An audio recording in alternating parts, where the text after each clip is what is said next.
after showroom and then was asking where's Tyler? How is Tyler? I was gonna say, does he need to be here? Yeah. I mean, he's everywhere.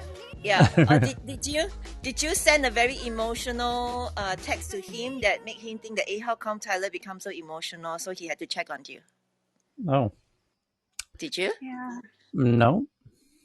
Okay. Tyler, I do hope you go to the bathroom Cheryl, even without if us. he did, I don't think he would want to share that. I mean, that's personal. It's okay. Well, guys can show emotional how she says affection it's to each other okay. too, right? Why not? It's okay. I know. Don't Yeah, worry there's no about shame. right. Yeah. Come on. Okay. How about that news from Kemi? We need the air horn. Cami was great. Amazing. Yeah. And Messi's in down there. Yep. You want me to tweak the links? Yes, please. Hold on. And Vinay's back. Green bean. Oh, I know that. Hey, Tyler. God really loves that green bean. I have to do my job now. It's busy, you know. Tyler, maybe you should rotate the green bean and let others sort of share in the flat hierarchy. Yeah. Tyler, well, it's more like it's not exactly a job. It's more like a gig. It's more like gig work. And it's worse. What's the hourly rate for the It's gig worse work? than gig work. It's purely for tips from the audience. It's grunt work.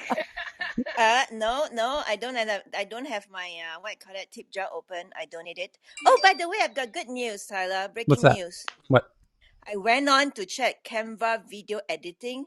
I think I can make it. It's quite simple. Yeah, it's not hard. Yeah. I think I'm going to make an awesome video. Cool. I hope. And I'll let you check first before I release it. Okay. Okay. Here we go. Where does Anna Marie go? I want to check in with her. Are we ready? Let's do this. Okay. Put your trays in the upright position. Wait till we hit altitude. Yes. I said you're going to be in the Big Bird tomorrow. Oh, that's right. Maybe that's why airplanes are in my mind. Yeah. So Tyler, when are you arriving in Stockholm or in actually tomorrow I'm flying to Bangkok very early, and then I have to do a few things in Bangkok, and then my flight to Finland is the following morning, and then it's just a layover in Finland and then directly to Stockholm. So I arrive in Stockholm for like 5 days or something. No, I'm going to be there for a while. Yeah. Oh, cool. So Tyler, are we going to have a show tomorrow? That's what thank you for asking. That was what was in my mind. I don't know is the honest answer. Because I don't know if we do have it, almost certainly it'll be more like what the last room that we did, where it was more not club deck, but clubhouse, where my audio is not perfect, and so. No worries. We already have one rehearsal, which means it won't be recorded. Yes. I'll get which means it won't be recorded. To prepare, like of course I will also prepare headlines, and then we'll just blast it. The way Cammy did it. It's a bit different style, but it works too. Yeah, all good. So the biggest headline at this moment, happy Thursday, November 4th, is that Instagram brings back support for sending Instagram images to Twitter. And that means previously you might have noticed if you try to share one of your Instagram photos on your Twitter account, you just see a blue link. And it turns out that was Instagram's doing, not Twitter's doing. That Twitter wasn't the one that was forcing, not showing the photo. You would think, oh, well, Twitter doesn't want to show the photo because they don't want to send people to Instagram. Actually, no, it's the other way around. It was that Instagram wants to force you to go to Instagram to see the photo. So, that's kind of cool. And I imagine, wouldn't that be amazing if you could tweet to Instagram so that it would, or Facebook, so that you're, some kind of image. I mean, you could take an image of your tweet, but what about a link to, it shows your tweet with a link to the tweet so that people, anyway, wouldn't it be nice? But that's the top story. So the next one is from Bloomberg. Google says it will let Android app developers use alternative billing systems in the Google Play Store in South Korea, complying with the new law. Yep. because they like doing business in Korea. they like being able to make a lot of money, and they would rather make a lot than none. So they're going to have to. Kudos to Korea, by the way. That's they led the charge. That's the first country to tell these big platforms you cannot tax our entrepreneurs and developers this 30%, that you are not really, your argument for why you're doing that doesn't really hold up to critical thinking. I imagine if they were charging 10%, countries would be fine with it. I think even developers would be fine with it. 15%, yeah, it's kind of where they're trying to be at right now. I think Google did bring it down to 15%, but 30%, that's just, you're being greedy. That's just being greedy, and enough's enough, and here comes the change. And I don't think it's going to be slowly. I think we're going to continue to see a bunch of countries doing this. So the next one is that Tyler, 30% is almost like a corporate tax rate, or a tax rate that you would pay in another country. It is, it's higher than that. It's crazy. Yeah. By the way, the world is kind of agreeing right now on how big companies and the fact that companies are now very international, and by being international, they play a lot of funny tax games by setting up in Liechtenstein and doing all these crazy bouncing around, loophole jumping to minimize their tax obligations, and so they all the countries realize the game, and so I think how interesting is it not? There are lots of problems on planet Earth that can only be appropriately addressed by all the nations sitting down together and being like, we got to fix this. And climate change is one of those. And kind of the child sex, all of that insanity of, I don't know what we call sex trafficking and all of that. Yeah, exactly. So all of that insanity has a global element to it and requires kind of a global cooperation. Maybe even cyber attacking. There's some others. But interesting that they just came together as a planet and decided, you know what, we got to figure this out or we're going to keep losing. So let's work together. We all agree 15% flat tax around the planet, and the company pays the tax where the transaction happened. Let's make it really clear. It doesn't matter where you're based. It doesn't matter that if you did if the purchase was made in Argentina, you pay the tax in Argentina. If the transaction was done in Botswana, you pay the tax in Botswana, right? Because it's where the money's leaving. It all can easily be done. Like, there's software out there already that can calculate this kind of stuff. It's just... My point is, isn't it interesting that of all the global problems we have, they fix that one first? That would actually bring them all to the table to get them to make a global agreement. The world cannot agree on anything. The UN cannot agree on climate change. The UN cannot... President Xi Jinping didn't attend the annual global gathering around climate change. Not only did he not show up in person, he didn't even show up fucking virtually. I knew that was going to happen. I knew that was going to happen. You don't give a shit. Was he invited in the first place? Yeah, of course. Yeah, he was. But that's for totally different reasons, right? Like, no one can come to an agreement on climate change because it's going to cost money to do so. It's going to cost companies to have to change over to a different power source. And it all winds up costing countries money, where this is, okay, how do we get money? So it's more important to figure out how to get money from these companies. Wasn't there an article that came out the other day stating that pollution is bringing down the sperm count of men? So don't you think that they would want to maybe figure this problem out? Just saying. Well, that's one. A depopulation agenda, right? Right. Well, that's one reason, but I would say in the long term, it might cost them more if they don't address it. 100%. 100%. If they don't Absolutely. address I'm it, we're not. talking about food, water, I agree storage, with you, truck Annette. I mean, time, all of it. I agree. I agree. That's probably why they don't feel the financial punishment yet. Although it seems to be starting. Some parts of the world are starting to feel it. So, they're kicking the can down the road, and that's just Money my. talks, I guess. Money talks.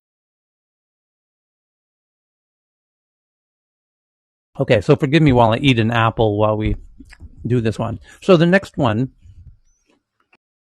and boy, you cannot go a single day without Facebook getting in the news. My goodness. Meta, meaning Facebook, announces new creator tools, including custom subscription links that use its native payment system to bypass Apple and Google's in-app payment cut. And this is a really interesting move. So it shows a photo. Cheryl can update the top link, hopefully. And it says, the change is specifically about circumventing Apple's 30% tax that we were just talking about, this, which is just complete insanity. Facebook has found a way to skirt Apple's 30% tax on in-app transactions. On Wednesday, Mark Zuckerberg, the CEO of Facebook parent company Meta, announced that creators will soon be able to share custom web links, directing their fans to pay them for subscriptions using Facebook's native payments system. If a fan signs up through the link rather than Apple's in-app subscription, the creator will keep all the money, minus taxes. Facebook's subscription feature, which lets creators charge on a recurring basis for access to exclusive content, is available in 27 countries and accessible to creators who meet certain eligibility requirements. Facebook is operating in a gray zone under Apple's rules for the App Store. Exactly. Though a spokesperson said the social network believes its approach has always been allowed on iOS, the App Store currently forbids iOS apps from offering alternative payment options for purchasing digital goods. But in this case, it's the creator, not Facebook, the app developer, that will be sending people to pay for a subscription on the web. That's kind of interesting. The spokesperson so they allow you to make these custom URLs so that you enable people to pay you. Is So this this is like white label? what Fortnite did? Yeah, I'm not intimately Isn't that familiar what with it. Yeah, I think that's what the reason. Sort of like like Epic should have done this exact thing, so that people wouldn't have to pay in the App Store for Fortnite, pay on the Fortnite app for purchases. They could literally just go to the URL to their Epic account and pay for whatever they needed in the game. But what they're saying, that's the legal part, right? And then they wound up fixing it, and Apple won't bring Fortnite back on. Right. But what Tyler is saying is that it doesn't. This is not Facebook or Meta that's going to be collecting the money. That it's going to be this creator collecting the money. So it technically bypasses Facebook as a company, and Apple shouldn't have any recourse against Facebook because it's not Facebook, it's the developer, right? Is that what that? Well, here's why this is so important. Is because the metaverse, as he said in the metaverse event that we all live streamed together, is going to be a whole lot about transactions. And so to allow that ecosystem to happen without Apple getting a 30% cut of every, that's going to be interesting. In Apple's version of the metaverse, is every transaction going to be a 30% tax to Apple? Holy bejesus. Well, we know that it's an antiquated system. It needs to change immediately, because people paying 30%, or developers paying 30% to Apple, it's winding up closing small developments. Like, only the larger companies can sustain it, even though they're giving anyone who sells less than $1 million, I think, only has to pay 15%. But once you hit over $1 million in sale, you jump up to that 30%. 30 million is $333,000. It's a tremendous amount of money to pay. What do you want? There's not enough money left over to run the organization after that. So that's why so many small developers can't make it on there. They're developing in WebGL and trying to find alternative ways to monetize instead of going through an app store. It just doesn't make sense. Apple cannot sustain this 30% charge. They're going to need to come up with something that's more realistic. And like you said earlier, 10%, 15%, that's more realistic. 30% is just, it's like raping and pillaging people. So the next paragraph says, in addition to not collecting a cut of the subscription transactions until at least 2023, Facebook will start paying creators a bonus of between $5 and $20 for every new subscriber they add. That totally Tyler, flipped. did they Yes. say what and how much of a percentage they're going to start taking in 2023? Nope. Yeah, see, that's how they get you. It's like, here's the free subscription. You're right. And then, like, here, you get it for a month, and then they pile on the fees. Yeah, build out the graph, the social graph. And now we've got all the graph and the data. And now you want to send a post, and you want all of your people that we encourage you of your followers to work hard to build. Now you want to reach them. Oh, now you got to pay for that. You're right. They already did this rug pull on the whole world at least once. And you're right. You're going to build up this following in Facebook, and they're going to pay you to build it, $5 to $20 for every new subscriber. However, it's very plausible based on the history of Facebook that after 2023, they'll be charging you to send, now you've got this, you want to reach those subscribers that now it's time to pay the piper. It's like, right. And they're going to get their money back like 2, 3, 4-fold because everybody is going to be beholden to Facebook. So diversify, everybody. Yeah, they've been very good at making it difficult for you to export your subscribers, so to speak. Sorry, go ahead, David. Yeah. Oh, yeah, sure. No, it's, for a number of years now, developers have had to think about a Facebook Plus strategy. Like, you need to play in the big playpen, but there's a bunch of issues related to that. So this whole transition that's going on is really important. I think if I thought I understood what you described was in the article is almost like this nested publishing kind of, how do the fees go up through a nested publisher. If we're talking about developers going through Facebook, that's going through Apple, and that's going to be a big thing to shake out. It's the challenge. The first challenge is discovery when you're a developer. How are people finding you? No other challenge matters until you resolve that. That's why in games and things, the advertising services have been really helpful for discovery purposes. And Hang on. I just noticed in this article, it does say, and it's worth noting just in fairness, starting in December, Facebook creators will be able to download the emails of their subscribers directly from the company. I can't believe them. But that leads to a whole nother issue where people are going to scrape emails from their Facebook subscribers and add them to their email newsletter list, and then they're going to get in trouble because those people didn't sign up for it. So that's a whole nother issue. But so long as you have unsubscribed.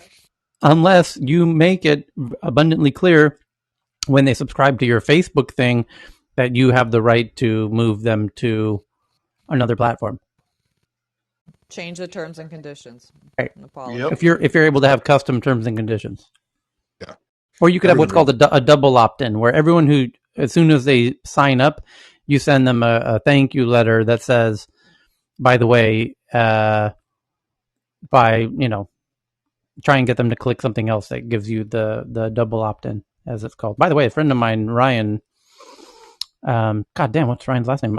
Owns the patent on double opt-in, and he has made millions of dollars enforcing that on all kinds of products and services. Anywho, that's amazing. Yeah. You've got to be pretty clever to do that, Tyler. Can I just jump in to add a little bit about what you were saying earlier on regarding, isn't it odd that it takes taxation to bring the world together to talk about a solution? And it seems that even in this last conversation about Facebook, it's all about money talking, for all the argumentation about how we're going to progress the world or advertising for Facebook or any of that. It's money talks. in fact, in the whole COP26 thing, haven't they been saying that it really is about the lobbying aspects and the interests, the vested interests of big business and corporates, and that's been holding things back in taxation, in climate change and all of those things, and even in dealing with the complaints about Facebook. Vested interests have such a lot of power, but money talks in the end. And perhaps this is the time where the little guy on the street is finally going to have some sort of leverage in change happening. And maybe the governments have finally understood that it's through an international taxation system for corporations that countries can get back some of the money that they feel they're due, and actually would go quite well in balancing some of the deficits they all have. So money talks, vested interests, and big business lobbying. I think that's really rather a shame for our world that we can't, get it all together and do things properly. So what I'm hearing is we have to throw Facebook into the Boston Harbor. That's what I'm hearing. No, I'm not joking. necessarily. Well, maybe all our consciences just need to stand up a little bit and say, hey, the mom and pop businesses around the corner, the 15% rather than 30%. I mean, talk about greed, all the rest of it, all of those things. If only we would stop being just quite so greedy. But the consumer doesn't feel that, right? Like we're paying $9.99 or $1.99, whatever it is, no matter what, we're not feeling that 30%. We're used to paying it. It's the developers that are responsible for paying it back to Apple or Google. You think they don't put the prices up? Petrol prices at the gas pump, supermarket prices. Oh, we Absolutely, feel it all but right. you think that if it goes from 30% to 10%, that the prices are going to drop? No way. No. Here we go again. Vested interest and money. Money begets money, but at the end of the day, money does talk, and maybe that's where we can get our leverage. Okay, so the next article is that the FCC approves Boeing's application to deploy and operate satellites providing broadband internet to U.S. consumers and businesses. So we've got another Starlink competitor in the name of Boeing. And for those, I assume everyone knows, Boeing's one of America's biggest kind of airplane... Aerospace. Thank you. In the world. Well, yeah. Them and Airbus, but yeah.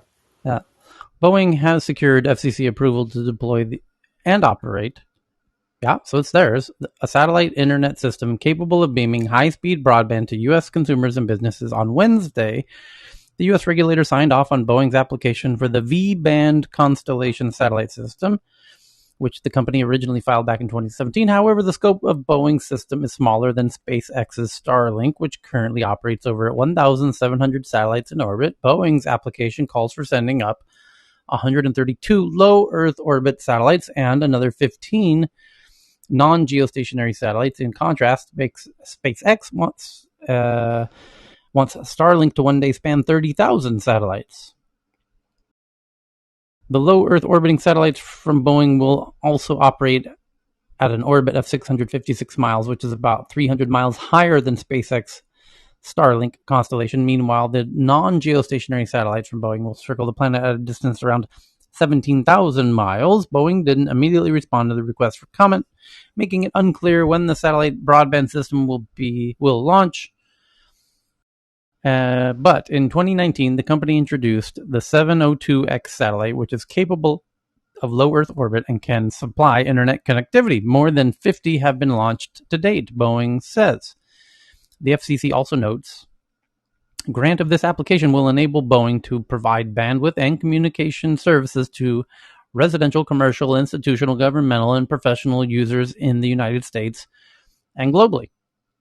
Was there a category that wasn't covered in residential, commercial, institutional, governmental, and professional? Yeah, there's going to be a lot of satellites. It's going to be a challenge for space. There's already a lot, right, Evan? And for astronomy. It's really going to make some, astronomy a challenge with all the light pollution. But it's going to happen. So SpaceX SpaceX itself has raised concerns about Boeing's satellite internet system causing radio interference.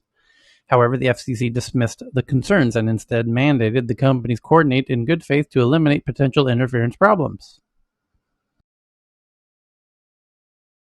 There you go. So the next one is that female-founded startups raised a record $40.4 billion across 2,661 VC deals in the first 3 quarters of 2021, with the value of exits reaching $59 billion. That means acquisitions or IPOs, basically. The pandemic took a toll on female founders in 2020. Funding of the companies fell 3%, even in a bullish startup climate that saw overall venture funding rise by 16%. But 2021 seems to be a record year, and we still got a couple more months to go. Google is aggressively pursuing a major cloud computing contract with the Pentagon and also an AI contract with the Pentagon. That flash your mics if you're surprised by that. Yeah, exactly. Nobody. But yet, it says this is 3 years outcry ended a similar work called Project Maven with the Pentagon. Walked away from a Defense Department project. 3 years after an employee revolt forced Google to abandon work on a Pentagon program that used AI, the company is aggressively pursuing a major contract to provide its technology to the military. The company's plan to land the potentially lucrative contract known as the Joint Warfighting Cloud Compatibility could raise a furor among its outspoken workforce and test the resolve of management to resist employee demands.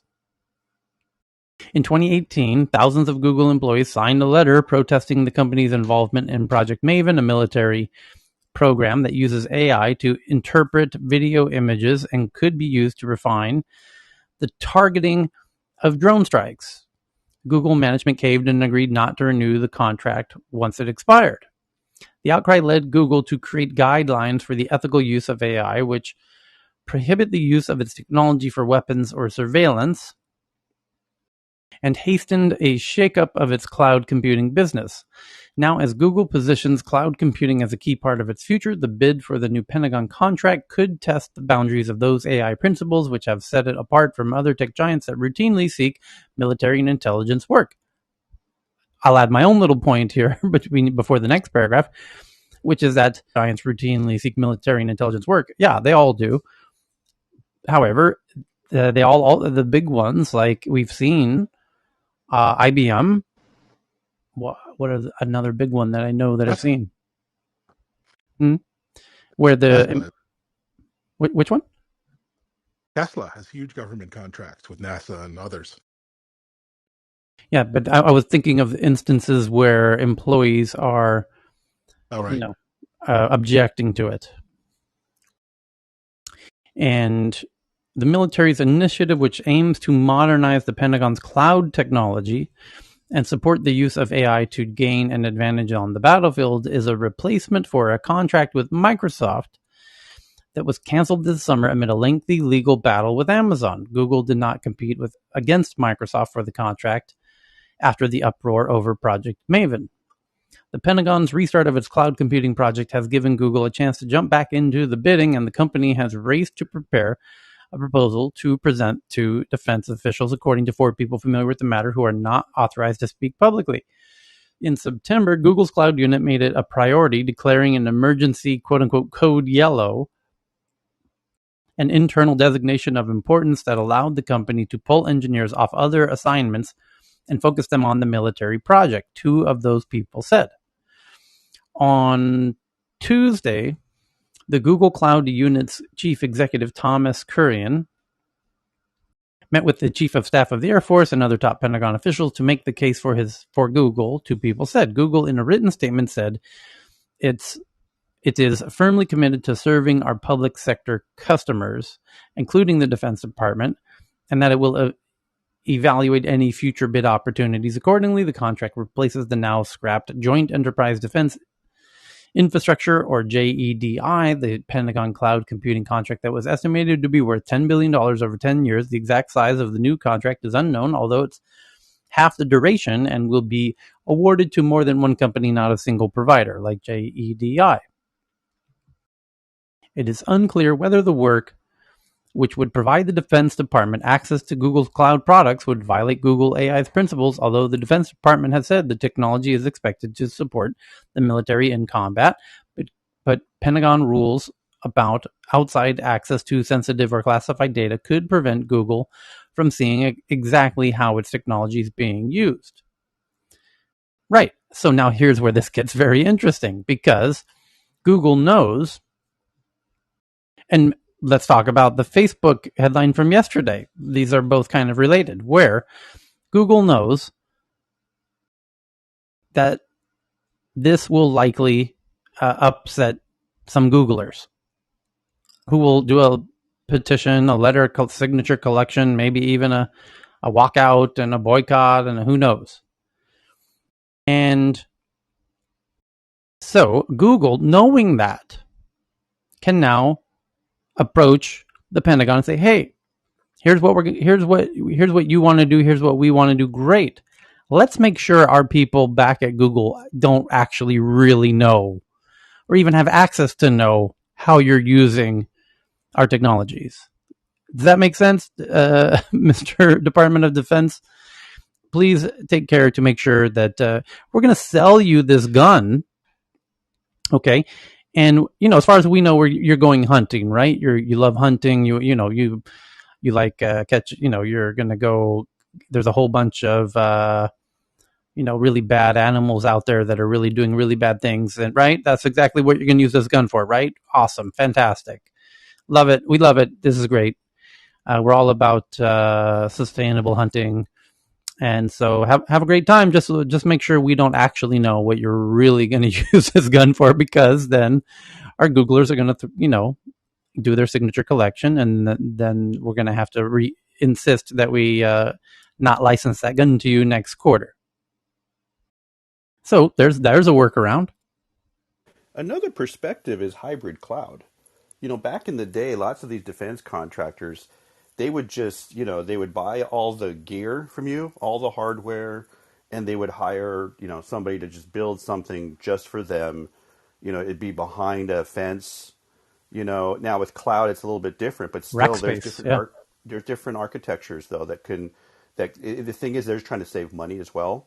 So to the degree that they could have the processing on the public service, hey darling, but it's a multifaceted battery orange already. Story where the employees are a part of it, but we need security, kind of full stop. And so all these cloud companies are offering their they're bidding on it as well. So it's there's certainly different ways to architect it. They're the arms dealers, so they're not really given the gun per se, but they're given the processing and the tools to build these guns, if you will.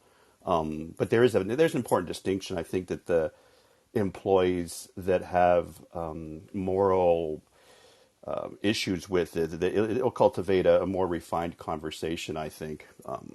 But yeah, they shouldn't. But I think it's great that they're being transparent and actually putting in the release that information is going to stay private with the Department of Defense or what have you, because that stuff shouldn't be accessible to any Google employees, right? So I'm glad that they kind of put that little. But I mean, the cloud players work with every government around the world, and there are governments that are less nice, quote unquote, than ours. So they're going to ban with every second and world country, if you will, around the world on who are doing some pretty nefarious things with the cloud. Come on, the DRC, holy shit. Yeah. Yeah, to put it mildly, there's some really crazy, egregious shit going on in dark corners of the world that is using Google Cloud, and Google team members don't seem aware. There's an interesting sentence in this article where it says Google employees have continued to resist some work pursued by the cloud unit. The company said it would not build custom AI software for the extraction of fossil fuels. There you go. That's some geek activism right there. Climate geek activism. That's a wild one. I had not heard of that. Google announced a set of ethical principles that would govern its use of AI. Google would not allow its AI to be used for weapons or surveillance, says Sundar Pichai, its chief executive, but would continue to accept military contracts for cybersecurity and search and rescue. Several months later, Google said it would not bid on the Jetty contract and whatever. Okay.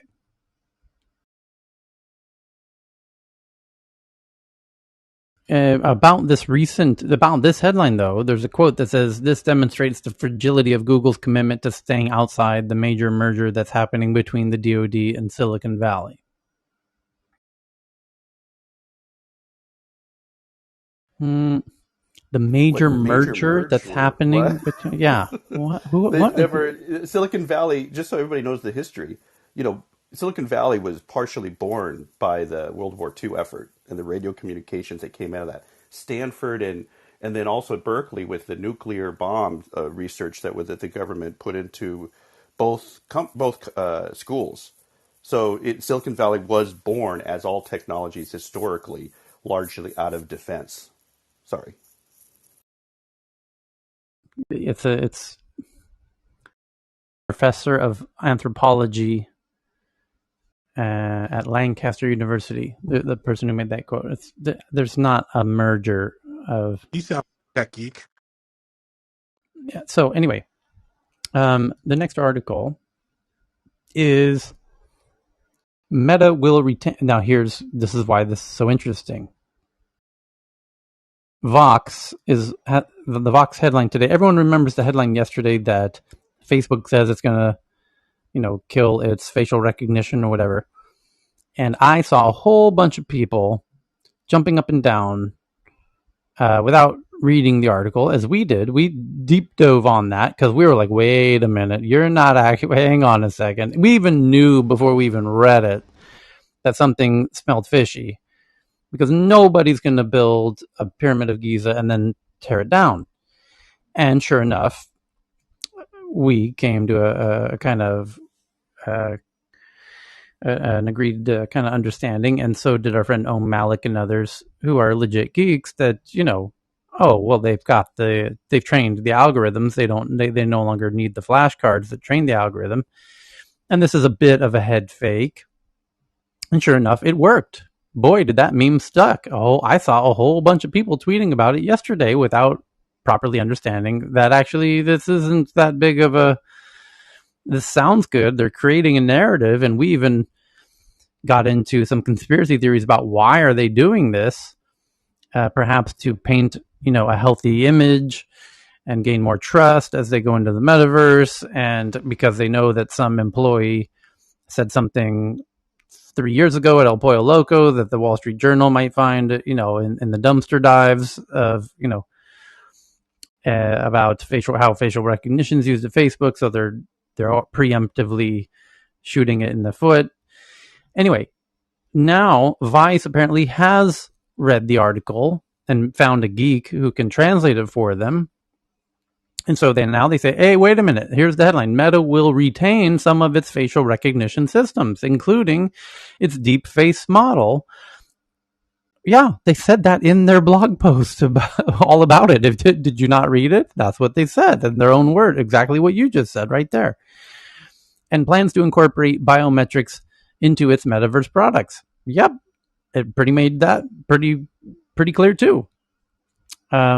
So congrats, Vox, on reading the actual post that you were regurgitating and, as usual, misconstruing. And now you actually understand what it's actually all about, and you're a little surprised. You got caught off guard. You fell for the head fake, as most everybody did. But I'm curious how, if they try and demonize them now that they've realized what they should have realized. Facebook says it will stop using facial recognition for photo tagging. In a Monday blog post, Meta, the social network's new parent company, announced that the platform will delete the facial templates of more than 1 billion people and shut off its facial recognition software, which uses an algorithm to identify people and photos they upload to Facebook. This decision represents a major step for the movement against facial recognition, which experts and activists have warned is plagued by bias and privacy problems. But Meta's announcement comes with a couple of big caveats. Yep. While Meta says that facial recognition isn't a feature on Instagram and its portal devices, the company's new commitment doesn't apply to its metaverse products, Meta spokesperson Jason Gross told Recode. In fact, Meta is already exploring ways to incorporate biometrics into its emerging metaverse business, which aims to build a virtual, internet-based simulation where people can interact as avatars. Meta is also keeping DeepFace, the sophisticated algorithm that powers its photo tagging facial recognition feature. Yep. Yeah, all you had to do was read the announcement from the source, which you did, but you didn't understand it because you don't understand technology. They weren't really trying to hide it if you actually took the time to read it. So not trying to hide it, Tyler, but definitely not leading with it. I.e., it takes the inquiring mind to go into it. Hence why you need to do some work on these headlines. Yeah. I.e., the purpose of this room. Yep.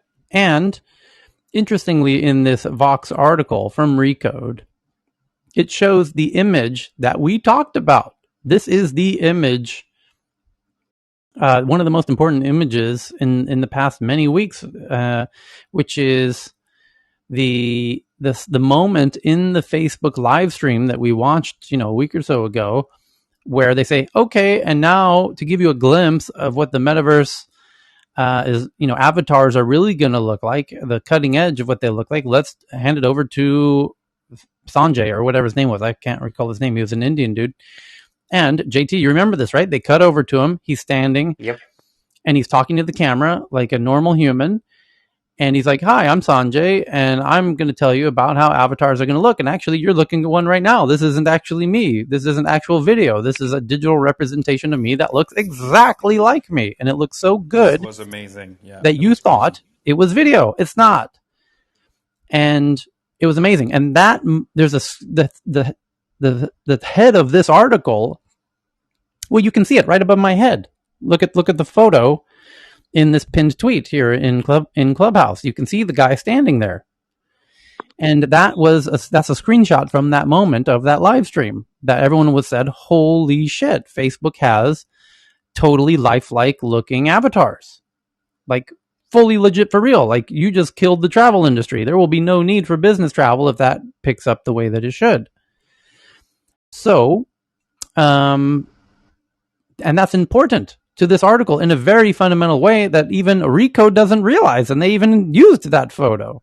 They don't mention it in the article. Why this is so important is because if that avatar is that real in the metaverse, which they already have that working in a lab, they showed it to us, then you are going to need absolute, incredibly foolproof identity verification, because avatars are just digital, like Dr. Fran has one right now, and that's a very unphotorealistic one, right? That's a very Disney cartoonish one, right?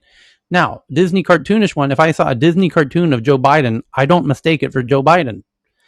If you have an incredibly photorealistic one of Joe Biden, I'm going to think, oh, that's Joe Biden. And it's not even an image. It's a walking, moving, talking deepfake of Joe Biden. And it's incredibly important that only Joe Biden has access to that avatar in Facebook's metaverse. So they're going to need incredible, stringent identity verification to use these lifelike avatars so that people can't pretend to be you and you can't pretend to be Joe Biden and everything else.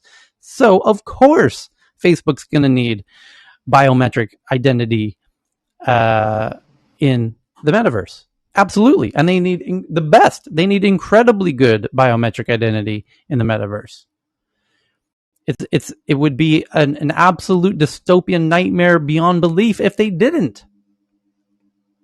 That is a humongous point that people need to completely swallow. If we are seeking a world where there is accurate authenticated representation in the metaverse, which is a good thing, full stop. There's going to be a little cost on the privacy side. Right. But it will open a door of virtual realism, yep. or whatever you want to call it, right? Where you're not getting duped, because this deep fake is no joke. This deep fake, its effect on elections, its effect on so many different aspects of how we live and work is a rising evil that needs to be squashed. You can rent your sleeve or your avatar. It will be amazing. But I thought the avatars had watermarks, or at least that can be implemented to help with some of this verification. They should. Kai Fu was talking about putting a blockchain watermark that would be like around 2040.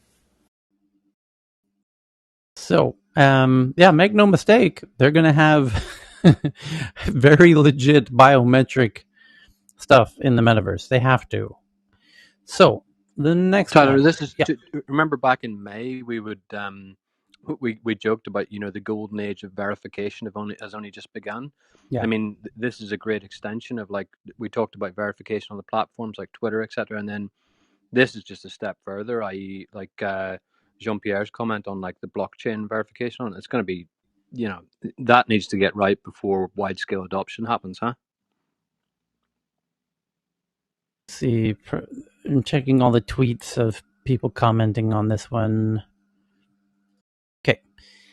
Next one, U.S.-based game publisher Developer Digital raises $261 million in a London IPO at a valuation of $950 million. Klarna acquires Price Runner, a product and price comparison service, for $124 million as it looks to strengthen its buy now, pay later service. Indeed, Klarna is going for a big move. Trying to expand in all kinds of interesting directions. That's 3 acquisitions in like 6 weeks. Cloudbeds, which makes management software for the hospitality industry, raises $150 million, led by SoftBank, bringing total funding to $250 million. And what it does is allows resorts or hotels to list, or even a single person with a couple of Airbnbs to list their stuff on Booking.com and Hotels.com and Orbitz.com and Expedia.com and Travelocity and Airbnb, and merge them all together in one master dashboard, essentially, and give you a bunch of analytics. And you set the price once and it updates it everywhere. You upload a photo, it puts it everywhere, and it takes all the bookings from all of them and puts it on one big calendar. Anyway, Nintendo says it doesn't see component shortage recovering at the moment as it cuts Switch sales target from 25 million to 24 million for fiscal year 2021. PubNub, which provides messaging, presence, and other data-based APIs for apps, raises 65 million. Chinese self-driving startup Momenta raises 200 million, including from Jack Ma's Yongfeng Capital. Mythical Games, which is developing a game platform with playable NFTs, raises 150 million. So from Andreessen Horowitz at a 1.25 billion valuation, 4 months after raising $75 million. This gamified NFT space is really starting to seem like it's might be onto something. The combination of e-commerce and video games seems to really be tickling folks, and it brushes right up against the metaverse. I mean, it's like at this point, it starts blurring the lines between, and making it more nebulous concept of what is the metaverse. Like, you're doing commerce in a game. Does that game overlap with other games? If the assumption is, if the characters in the game are NFT characters that you can buy and trade, will they be exportable to other game platforms? Can I take this character into a whole other game? That would be amazing.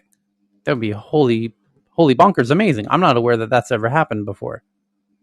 There's plenty talk about, if you buy a pair of Gucci shoes in the Facebook metaverse app, you'll be able to take it over to the Apple Metaverse app, and your Gucci shoes will transition with you, or your Nikes. Nike just announced they're doing shoes as NFTs for the Metaverse, but an actual entire character. And can I buy? There's a game. There's Manticore exists, and it's already allowing you to do that. So people are building different games, but then there's also like this avatar that you can run around in different game environments, and it's built by just some old school gamers that really know how to build games. So if people want to check out what that looks and feels like, that's certainly out there. But the games, the whole game, the traditional gaming industry, a lot of people in games are starting to really dive into the NFT for gaming space. So there's a whole bunch of innovation, right? There's a tremendous amount of innovation going on right now with regards to traditional game developers, playing around with the NFT, since the NFT is kind of ready to go now. So this is actually one of the things that I'm working on, interoperability with NFTs. And right now it's basically just a creator being able to license with a platform where you'd be able to use that creation within a platform. In order for you to pull an item out of an existing platform and use it somewhere else, there would need to be some sort of like licensing agreement between the entities in order for that to work, because you can't just use someone else's NFT without having the proper licensing agreements in place. Okay. So Andreessen Horowitz wrote a post about why they invested in this company. And they say NFTs have already begun reshaping the internet, and those with rare properties are starting to illuminate the composability and functionality that's central to Web3, as it's being called. A new generation of products is reaching hundreds of millions of people and molding an internet that frees users and creators from intrusive, extractive, centralized intermediaries. The most exciting example of this is the breakout success of play-to-earn games, P2E games. And that is a word and a phrase to remember. You heard it here maybe first, unless you're a legit hardcore NFT or gamer. Play-to-earn, this is what I'm talking about, this monetization of gaming, which is investors are, this is one of the, if you go out to dinner with some hot VCs, this word is going to come up. This is what they're foaming at the mouth about, which allows game creators and players to share in the value generated when more people participate. Historically, crypto has favored technical minds and as a result appealed to a smaller user base, but that's changing. We're seeing the creative floodgates in crypto gaming open up as studios apply their talents to craft beautiful, compelling games that bring play-to-earn concepts and playable NFTs to the mainstream. Among the teams building in this brave new world, Mythical Games stands out as a seminal company that combines substantial expertise in game design with the crypto-native mastery of Web3 components to create groundbreaking experiences. Mythical Games is a next-generation gaming technology studio focused on bringing player-owned economies mainstream via a suite of tools that can be used to create blockchain-supported AAA games. Blankos Block Party, the first game built on the Mythical platform, is an online multiplayer world where players can collect, customize, and trade digital vinyl NFT toys called Blankos. The game, which entered early access in June of 2021, found a substantial audience that has purchased hundreds of thousands of Mythical playable NFTs and attracted influential brand partners such as Burberry and Deadmau5. Co-founders John, Jamie, and Rudy have built a seasoned team with a wealth of experience spanning AAA game studios and pioneering crypto companies. They also exemplify another accelerating trend in crypto today, best-in-class teams who are cracking the code on introducing crypto to mass audience. We could not be more excited to partner with them on the road ahead, as they prove beyond a shadow of a doubt that games built for Web3 are the future. Welcome, Mythical Games. And that what you're hearing is the sound of investors running to find other companies like this and invest in them. Tyler, is it kind of similar? Well, I don't know the gaming space in detail, but think about social commerce and influencers, and it's social commerce and games. It's a hybrid of NFT, social commerce, and games. That's kind of the most succinct way I could express it. Yeah, historically, go ahead, Dave. I'm sorry. I was just going to say, like the platforms like Twitch, where you would, my sons would watch other people play, like people who are really good at the game, and then they're kind of the influencers that are then sparking the kind of movements of crypto. And then I think this whole secondary theme as well, the second point I want to make is this whole theme of crypto becoming pervasive. You know, the whole Burger King advert or thing that happened, trying to make it a bit more mainstream. I know it wasn't like the headline made it sound as if it was giving away loads of bitcoins, but the so what is like, I think this is really interesting, guys, where we're saying like the crypto, the social commerce, and these gaming things all, us finding our way through what these definitions mean. Metaverse 3.0. Yeah. So check this out. Imagine a game where I'm looking at their website right now. Imagine normally in a game, you might be, let's, for the sake of simplicity, imagine a World War II reenactment game. And imagine there actually is a limited number of tanks and airplanes and guns in this game. And they're on the blockchain as NFTs. And if you want your side to win, well, you can buy more machine guns. Or you can make them. And you need to go buy some iron or steel and build a little factory and make the guns, and you can start selling them and making actual money to other players who actually need them. And the guns get destroyed as part of the gameplay. And now you're creating actual game economies. And the players can earn. That's why it's called play to earn. That's the whole category. It's called P2E, play to earn. Yeah, it's all about the creator's economy right now. And it's I can dive into it if you want. Yeah, but normally games, you spend money to get a virtual object that can be duplicated endlessly. You use it. You buy a fishing rod or something in some game or whatever, and it's a digital fishing rod and it's not on the blockchain, and you use it, or you buy some health points, and those expire. You know, you can buy more health, you can buy more hearts or strength or whatever. But in this case, you can buy it and resell it, and you might be able to resell it for more than you paid for it if the overall supply goes down around you. You bought a bunch of really nice artillery, then and you cornered the market, and nobody else has it, and they need it, and or you find a way to also manufacture something similar like it, and people are willing to buy it, and blah blah blah blah blah. You also have the history with it, right? Like, so if a famous streamer has owned it in the past, then it brings up the value of the asset. There's a there's a whole tremendous amount that's behind it, and it eliminates developers from having to have people on staff to create all of these things. All we have to do is create the tools for the players to create it, and then we get the residual income off of it, because we're still earning off of what they've created because it's been created within our own game. It's a whole different business model right now. Yeah, you're creating a micro world with an actual economy. It's getting easier and easier to do that. It's a wild concept, play to earn. It's a huge concept. It's a total game changer concept. The biggest part of it hasn't been covered yet, though. The play to earn. So everything that's been described has been done in the gaming space for years. Yes. But what's new is the play to earn in yeah.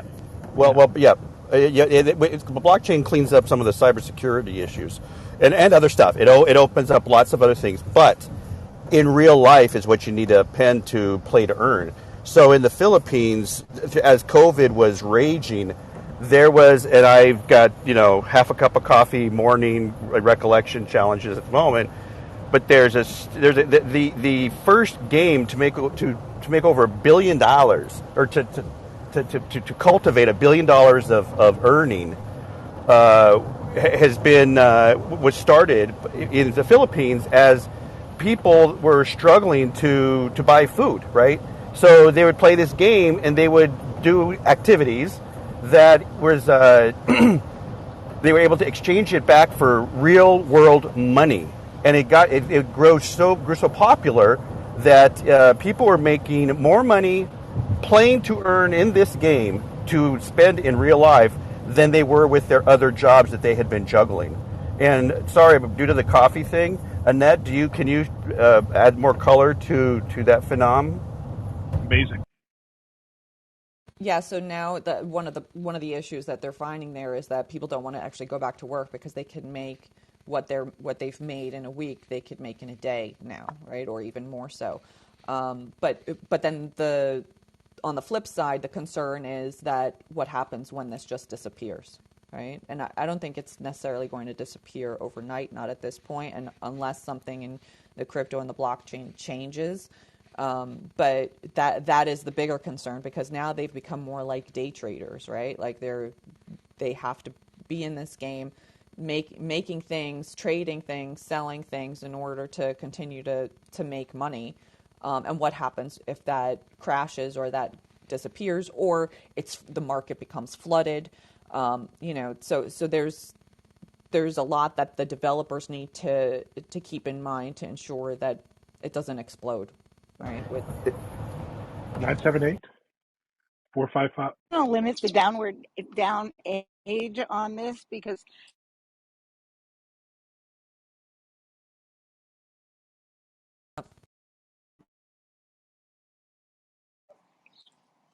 We can't hear you, Francine. all right. Try it again.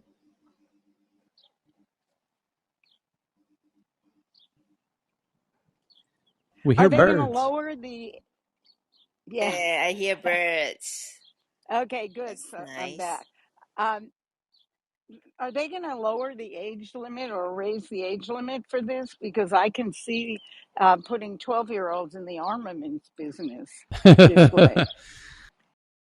It's a good question. I mean, there is no age limit to it right now. If Well, you I mean, the interesting thing is that, I have a 12-year-old grandson who plays Minecraft, and Fortnite. And if the models for those were changed to play to earn, kids his age would be millionaires. well, Fortnite does have a play to earn strategy within, if you enter into competitions, it's there. You just have to be really good in order to get the invitation in order to play in those competitions. So there are other types of play to earn, but this is a totally different type of play to earn's been around for a while, but this is completely different because like David mentioned, it can be used on the blockchain. You get around a lot of the other issues. You can actually pull money out of the game, which you typically couldn't do in the past. You would just have the assets within the game, or in a case like Fortnite, where you're playing in a competition, A they actually tournament, pay yeah. you. Yeah, in a tournament, exactly. Then they How can is this actually pay different you. from Roblox today? Because my niece loves Roblox and she spent It's $100 not. on my credit card Right? It's not without actually my different than knowledge. Roblox because the only difference is that in Roblox you can't. I'm not sure if they've created it yet because I haven't played Roblox in a while, but you can create all of these assets, but I don't know if you can just exchange them or actually sell them yet in the marketplace. I think you can Yeah, exchange you them. have to Yeah. you have to be able to take them back out for fiat, I guess, at the end of the day. That's You key. have, Yes. That's what the NFTs allow for, right? That's what crypto and NFTs allow for. Well, back in the day, it was eBay. People were selling character assets on these big MMOs. They would earn them and then sell them on eBay. There was a cybersecurity company that I was working with and helping a number of years ago, and Electronic Arts with FIFA had massive issues with regards to bots programmatically going in and screwing up with their economy. So yeah, no, the blockchain is going to help a lot within some of these problems that have been inherent in a lot of these games. Next up Yes. here. Go ahead. I was going to mention briefly that some friends of mine in New Orleans just sold their company called Turbo Squid, which was started about 20 years ago, just with the market David was talking about with some of the assets, some of the digital assets that they basically made their own eBay for digital assets, but and they just exited about 6 months ago. Okay, next up. Google strikes a cloud deal with the Chicago Mercantile Exchange, where people trade futures on commodities, essentially, and invests $1 billion in the futures exchange. What an interesting deal. So they get the CME as a cloud customer, which brings a lot of additional cachet and credibility, validation to Google's cloud for the major financial industry if they decide to go cloud. And yet they invest $1 billion into the client. That's a really interesting deal. I've not seen a deal like that in the cloud biz yet. I imagine there are some. I'm just not aware of any. The next one is Sama, which provides data to train AI models, raises $70 million. GitHub's CEO is stepping down on November 15th. And the chief product officer, Thomas Domke, will take over as CEO. Bloomberg has sources that say that Masayoshi Son, who nobody in Japan needs any introduction to, and we mention him very often here in this room. He's one of the most important names in tech, period. Along with Bill Gates, and the Google founders and Mark Zuckerberg, perhaps even more so. He's the name behind SoftBank, and he's in Japan. He's a real visionary. He's one of the biggest investors in the world, as you know, if you read our headlines. Like SoftBank is constantly in the headlines for investing in this, that, and everything else.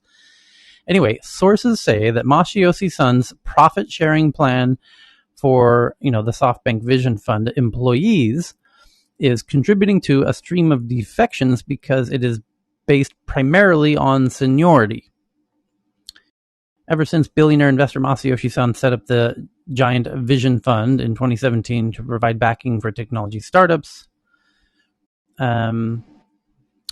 he struggled with how to compensate his partners. He still hasn't figured out how to keep them happy. Son's company SoftBank is preparing to make the first distribution of profits to employees at the Vision Fund in December, according to people familiar with the matter. But the company's eccentric approach to compensation is contributing to a stream of defections, say the people who are asked not to be identified because the matter is private. 7 managing partners have left since March last year. And the only senior partner, Deep Nishar, will depart by year end. He didn't respond to a request for comment. Yeah, well, they do things a little differently in Japan. Or how would you describe SoftBank against its peers, the big American and other VCs? Are they all very similar in the way they do business? Or is SoftBank unique? SoftBank's unique. So the Silicon Valley, it kind of started out of Boston and Silicon Valley, and Silicon Valley built its own culture, which is quite homogenous generally. They kind of operate like a flock of birds or sheep or what have you. And they feel like they've carved out their way of doing things, which is spreading globally. SoftBank's born out of Japan. Even though Masa went to UC Berkeley as a kid, he went back home and things really started getting excited, when he bought Vodafone and then needed a phone to sell. And he knew that Apple was working on a phone. And he went to Steve Jobs and he said, Steve, I know you're working on a phone. I want to be your exclusive seller for Japan, if not Asia. And I don't care what it looks like. I know you're a genius. I know it's going to be genius. I'm willing to bet my entire company on it right now. Shake my hand right now and tell me that I'll order as many as you need me to order to make it worth your while, but I want to be the exclusive seller of iPhones. It was at least Japan. It was, I imagine, even beyond Japan. And Steve was so flattered, and he had admired Masayoshi Son, so he said, sure, okay, you got it. You're the first to even come to me, and flew here to my office to insist on this deal. And he was kind of flattered. And so he did that. And that turned into just an incredible fortune for SoftBank. And as you can imagine being the only iPhone seller in Japan. And it turns out that the Japanese folks who thought Japanese phones were so much better than American phones. I was living there at the time. I can tell you unquestionably, they had video phones. We didn't even have still image phones yet. And they had video cameras, and doing video calls, we couldn't even send photos to each other.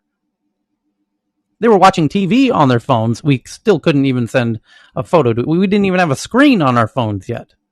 Yeah, those were the days. Yeah, Docomo, the Docomo phones, the NTT Docomo phones. It was unbelievable. I felt like I was living in the goddamn future. And the crazy thing was they were giving them away for a penny. Yes. It was bizarre. Anyway, so Japan thought, oh, we're the future, baby. Like, we're killing America on we're just so far ahead with our phones. And they're, starting the future of the internet on their phones. They're playing games on their phones. And we didn't even have apps for our phones yet in America. We didn't even have screens on the phones.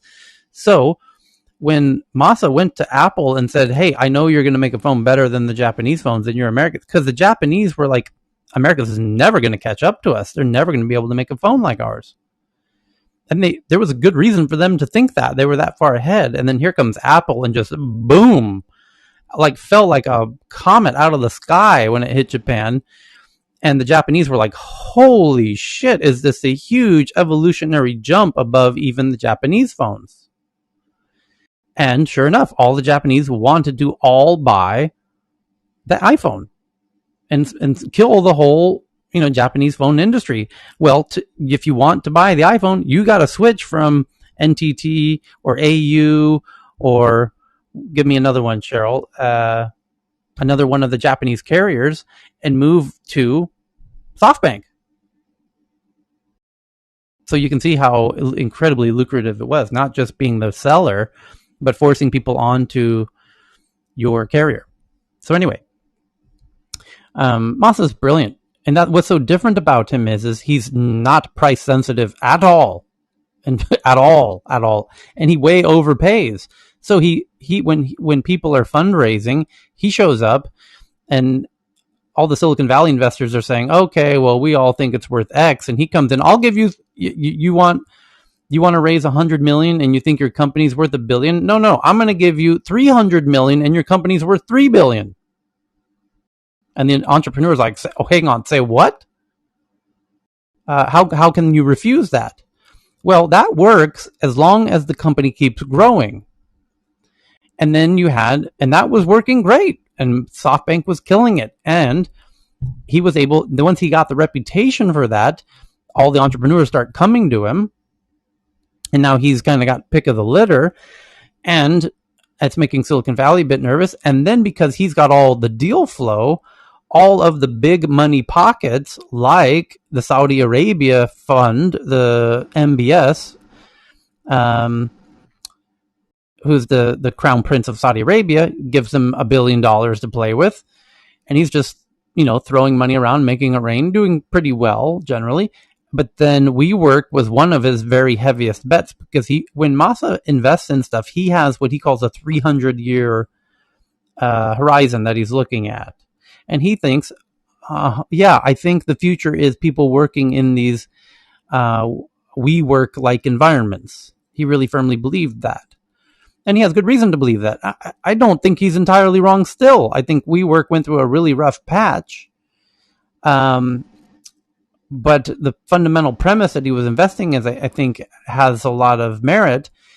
But anyway, it got a little top heavy because when it came time to meet reality, meaning the stock market, meaning an IPO, you now have to recalibrate for American investors' risk profiles, which Masa's risk appetite far exceeds any American investor's risk profile, with very few exceptions. So when one of his unicorns has to go and IPO, the bankers are like, wait, what are you saying your valuation is? 70 billion, huh? What? And then the whole reality distortion field has to recalibrate to fit with, kind of the reality of, the New York exchanges and the bankers and the retail investors. And that's where things got real uncomfortable real quickly. Anywho, that's where he's unique. That's kind of his uniqueness.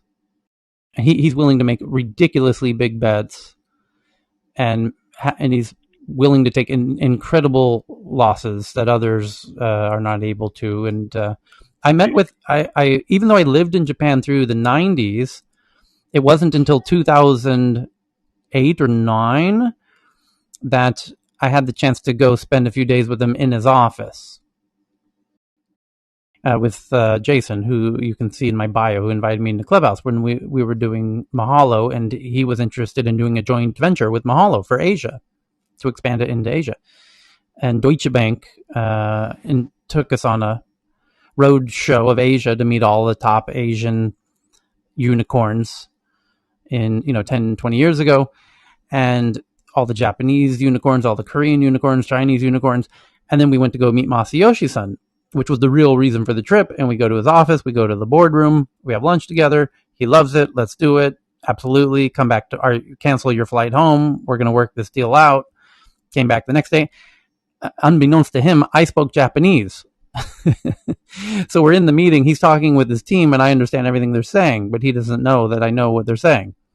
So that was an interesting dynamic we could include in the movie at some point, which gave us an asymmetrical advantage in those negotiations.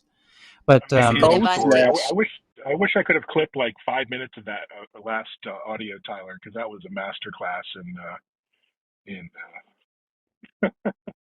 Yeah, knowing venture language capital. is a huge deal. Like, it's surprising how often people don't think that you speak their language because you look differently. And so many times, like I myself speak Mandarin and a few other languages, and it's surprising how sometimes cavalier or unconscious people are with what they say and who's around just because of the way they look. No, importantly is if you know something, just keep low profile, keep quiet about it. You don't show your use those as a trump card. And don't speak in the elevator on the way out of the building. Or anywhere near the building, and not in their driver that they, prepared for you. When you first went to his office to meet him, when he said bye-bye to you and Jason, did he actually wait for you and look at you in the elevator, wait for the door close and bow at you to say bye-bye? I don't remember if he did that. I think he did. The elevator was not far from his boardroom. It was very close. You go up to he's on the top floor of the Conrad Hotel, right near your house, Cheryl, in Skiji. Oh, yes. China Blue is there. My favorite restaurant. Yeah, there's a good restaurant there. And there's the park, right next to Skiji Fish Market. Yes. Hamali Q, my favorite. Yes, he's in the Conrad Hotel on the top floor. That's right. You get out of the elevator, and all it is a receptionist and then meeting rooms, and the boardroom is overlooking the park.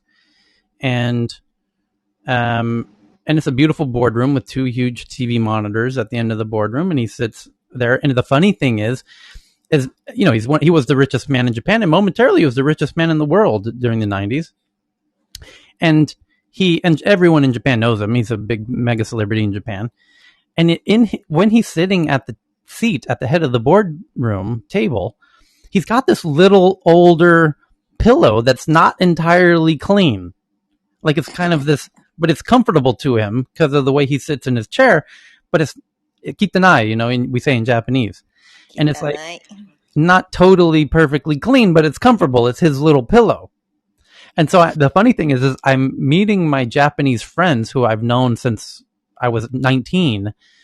But now I'm, in my 30s, and I'm like, you'll never guess who I had lunch with today. And they're like, who? I said, Masayoshi-san. And they're like, get the fuck out of here. Why are you meeting with Masayoshi-san? And I said, well, that's why I'm here on this trip. It's like we came to, and they're like, no way. I said, yeah. And I go, I'll prove it to you. I said, he has this, I was describing the little pillow that he has in the whole room and what we ate for lunch and blah, blah, blah, blah, blah. And they were all laughing, but it's, anyway. So let's get back into the articles. Because I have an early wake up tomorrow, super early wake up. So we got to wrap in about 40 minutes. The next one is U.S. sanctions for companies including NSO Group, who the maker of Pegasus and other spyware companies. That makes all the sense in the world. And kudos to the Biden administration for cracking down and putting sanctions on these cyber tools that can be used, to disrupt government dealings and whatnot. Qualcomm has their Q4 earnings report. They are up 43% year over year. Not a huge surprise. All the semiconductor companies, all the chip companies are having incredible quarters.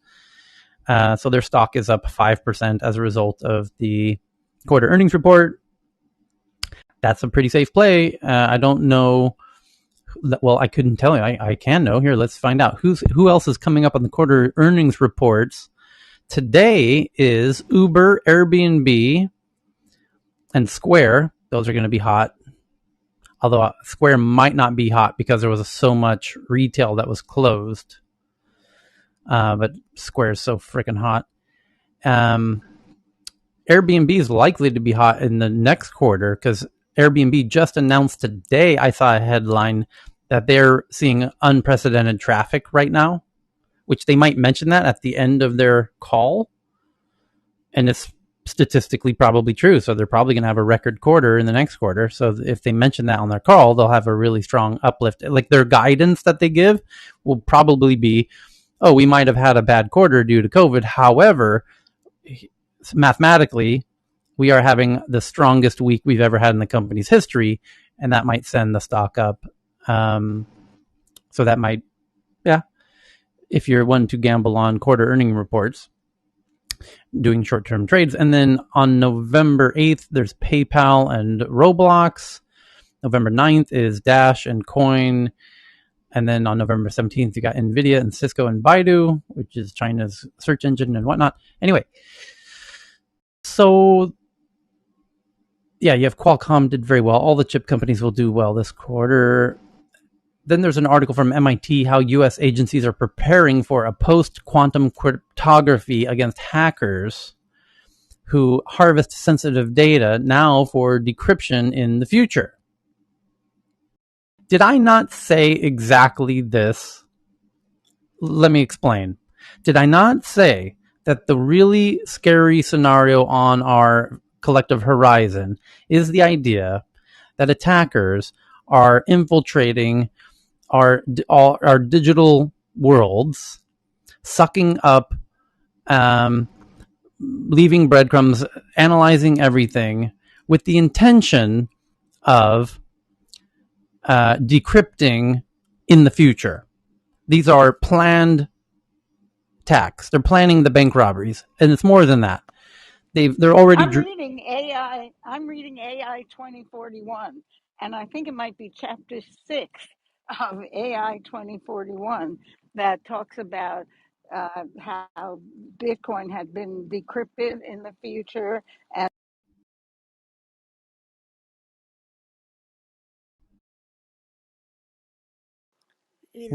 we lost you again, Francine. So, but the article says from MIT Tech Review how U.S. agencies, and we know who's telling them to get ready, and it says U.S. agencies are preparing for a post-quantum cryptography, meaning quantum computers are able to overpower cryptographic defenses. Most of your defenses of your digital stuff is defended by cryptography. Well, that works fine in the age of traditional computing, but when you... Francine? Yeah. Okay. So AI 2041, that the book I'm reading now, chapter 6 talks about Bitcoin being decrypted in the future and basically stolen, and the capability of people to decrypt the blockchain with quantum computers. Right. So, and that's the point, is when we say cryptocurrencies, that means it's secured by cryptography. Well, a lot of stuff is secured by cryptography, but you can decrypt it if you have a quantum computer. Right. If you have a strong enough quantum computer, you can decrypt something that's been cryptographically secured. So it's like think of it as like a big code. I mean, the best historical example is the Turing machine during World War II, where they decrypted the Enigma, which was how the Germans communicated. And the Germans had a piece of hardware that they used to decrypt the code. We didn't have that piece of hardware. Alan Turing, God bless him. What's the movie? Somebody made a film about this, about Alan Turing, and this is why the test of AI is called the Turing test. Alan Turing was the legit absolute genius who made this machine, who basically ended World War II. World War II essentially ended because of a geek named Alan Turing, who made the a machine. Imitation Game, right? Huh? The movie The Imitation Game? Is that what it was called? Where it talks about he's homosexual and he had this love affair, and it was a great movie. Anyway, I can't recall the name of it, but whatever the movie is, it's a timepiece. Imitation Game. That sounds right. Yeah. The Imitation Game. Yeah, great movie for historical. If you're a geek, yeah, you'll love it. If you love geekery and history, oh my God, it's like a fantastic film on a lot of levels. Anyway, plus the actor who played Doctor Strange plays Alan Turing. Yeah. So anyway, that's the whole game of cryptography, where people are trying to secure codes, and then people are trying to break the codes, and when you have bitcoins, you need them to be super, super, super crazy cryptographically secure. Well, quantum computing poses a potential risk there, and bitcoins is about the most secure thing you can think of at the moment. All of your other stuff that you think is secure is far less secure than bitcoins, but even quantum computers even potentially pose a risk to Bitcoin. It's absolutely a massive risk to everything less than Bitcoin. And so when the headline from my MIT Tech Review says how U.S. agencies are preparing for a post-quantum cryptography, well, that's because they have to prepare for a post-quantum world. Because last week, China announced they have a crypto or a quantum computer that's 100 times better than Google's. That was the headline. Well, that you're essentially letting the cat out of the bag, saying you basically have a way to crack into all of our stuff. So the U.S. agencies are preparing for that new reality against attackers who harvest sensitive data now, today. Don't lock it up, because the way the game is played is, we've seen this many times, is the hackers come into your system, like your energy system or your food system. They get all of your important data and they lock it in a lockbox cryptographically. And they tell you, oh, if you want to unlock the box, you have to pay us to get all of your important data that runs your company back. So they encrypt your data, and they're telling you if you need to pay us to decrypt it. So what the headline says, that the U.S. agencies are preparing against attackers who harvest sensitive data now for decryption in the future, or rather encryption in the future, meaning they're not. Well, actually, sorry, Tyler. There was actually a little detail there, because I think a few years ago, China intercepted a bunch of traffic, encrypted traffic. And so as these actors collect this kind of encrypted data, in the future, they may be able to decrypt some of these things. So any interception now, even if encrypted, is viable in the age of quantum decryption. And Correct. just final note about the lattice, there is a new kind of encryption, a lattice-based cryptography that is a little bit more robust against quantum encryption. So all is not lost necessarily. There is one cryptocurrency there trying to be quantum proof in some sense. Correct. Thanks. Yeah, it's a cat and mouse game. You should all read Kai-Fu Lee's book, AI 2041, because it talks about all of these things and exactly how much quantum computing power we would need in order to have our cryptocurrency. Yeah, I mean, the hackers will have quantum computers, but I guess the the people that encrypt then the different cryptocurrencies will have them also. So I don't think it will be very different from the stage we are in right now. Maybe we'll have the scenario that governments will have their hands on quantum computing first will mean that all of our data and will be more open for different governments that purchase or are the first ones to acquire a actual useful quantum computer. I think that's a bigger threat that, for example, China or like a few countries have first on a larger scale quantum computers to basically crack all of our information. I'm not sure how many people remember in the 1990s there was gallium arsenide, which was then the future quantum computing platform. Stanford University was doing a lot of research in this area. And my point being that, yes, quantum computing has a lot of potential, but there's also a lot of problems with it. It's unreliable now. It, of course, requires very special equipment and special conditions. So it remains to be seen if it's all that it's cracked up to be. No pun intended. So the next one is internal documents shed light on Facebook's holdout experiments where it withholds certain protections from a subset of users to see how they will react. It's not uncommon in the geek world. Where there's all kinds of tests going on constantly inside of big tech companies. Like social tests? Is it like a social test? Like, hey, we're going to make your timeline look like shit, so you're depressed, and then we're going to publish this study. What's the detail here? I'm not They sure. I already understood from did the that headline. once. It says, according to an internal report, Facebook has studied the impact of removing some protections against problematic content like clickbait and untrustworthy news from some users, but the results, at least in the report, were decidedly mixed. The report showed, because the point is, some changes to the algorithms, they do based on assumptions, where they say, like, well, clearly we should remove fake news.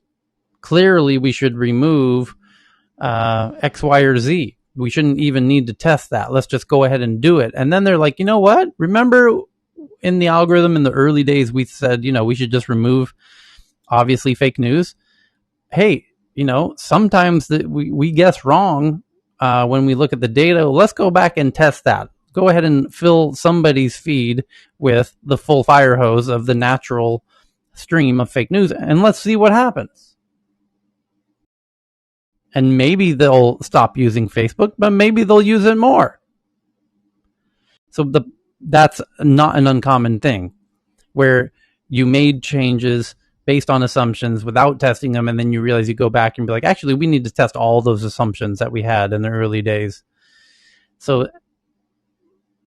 the fact is, until there's kind of a philosophy within these user testing groups where it's like, until you've actually done the test, you don't know. You have to test everything. If there's no test, there's no point in having human arguments or debates about this. And this happens a lot in Silicon Valley in these companies where they get very geeky, and it's like, you either have data or you have nothing. Your opinions mean nothing. So we need to test it. So if you haven't tested, yeah. Sorry, is this an example of it's not informed consent though, right? Like, it's not like the users know that this is happening. So I think that's also a little bit problematic with respect to trust going forward for Meta. Not really. These tests it has nothing to do with Meta. Every company is doing this all the time on everything. Like a subset of users are being tested. Like, all the time. Lovely. What you're having certain features and tweaks to your experience that you're part of a cohort, and these things are being iterated. They're A, B, C, D, E, F, G tests going around the clock all the time on all kinds of products, on all the large apps that you use. That's a very common thing. So the next article is Whimsical, which makes tools for workplace collaboration, raises $30 million. Medallion, which helps healthcare providers automate administrative tasks, raises $30 million from Sequoia. What else? Global VC funding of crypto and blockchain hit a record of $6.5 billion in Q through the past 3 months across 286 deals. U.S. startups raised $3 billion of that, followed by $1.5 billion from Asia. So the U.S. is about half of it. Asia is about a quarter of it. A look at the booming market for bots that steal two-factor authentication codes, often using SMS services like Twilio to break into Coinbase, Amazon, PayPal, and other bank accounts. And Google News is returning to Spain, which we covered yesterday. And those are your big, boring headlines for today. Let me refresh the page. Google says it will let Android... Yep. Go ahead. Sorry, just as an homage, I think if Chris was here, I think he would have said, and this is why you have to have a burner phone, because the SMS is not necessarily secure. So correct. Nice ad. Yep.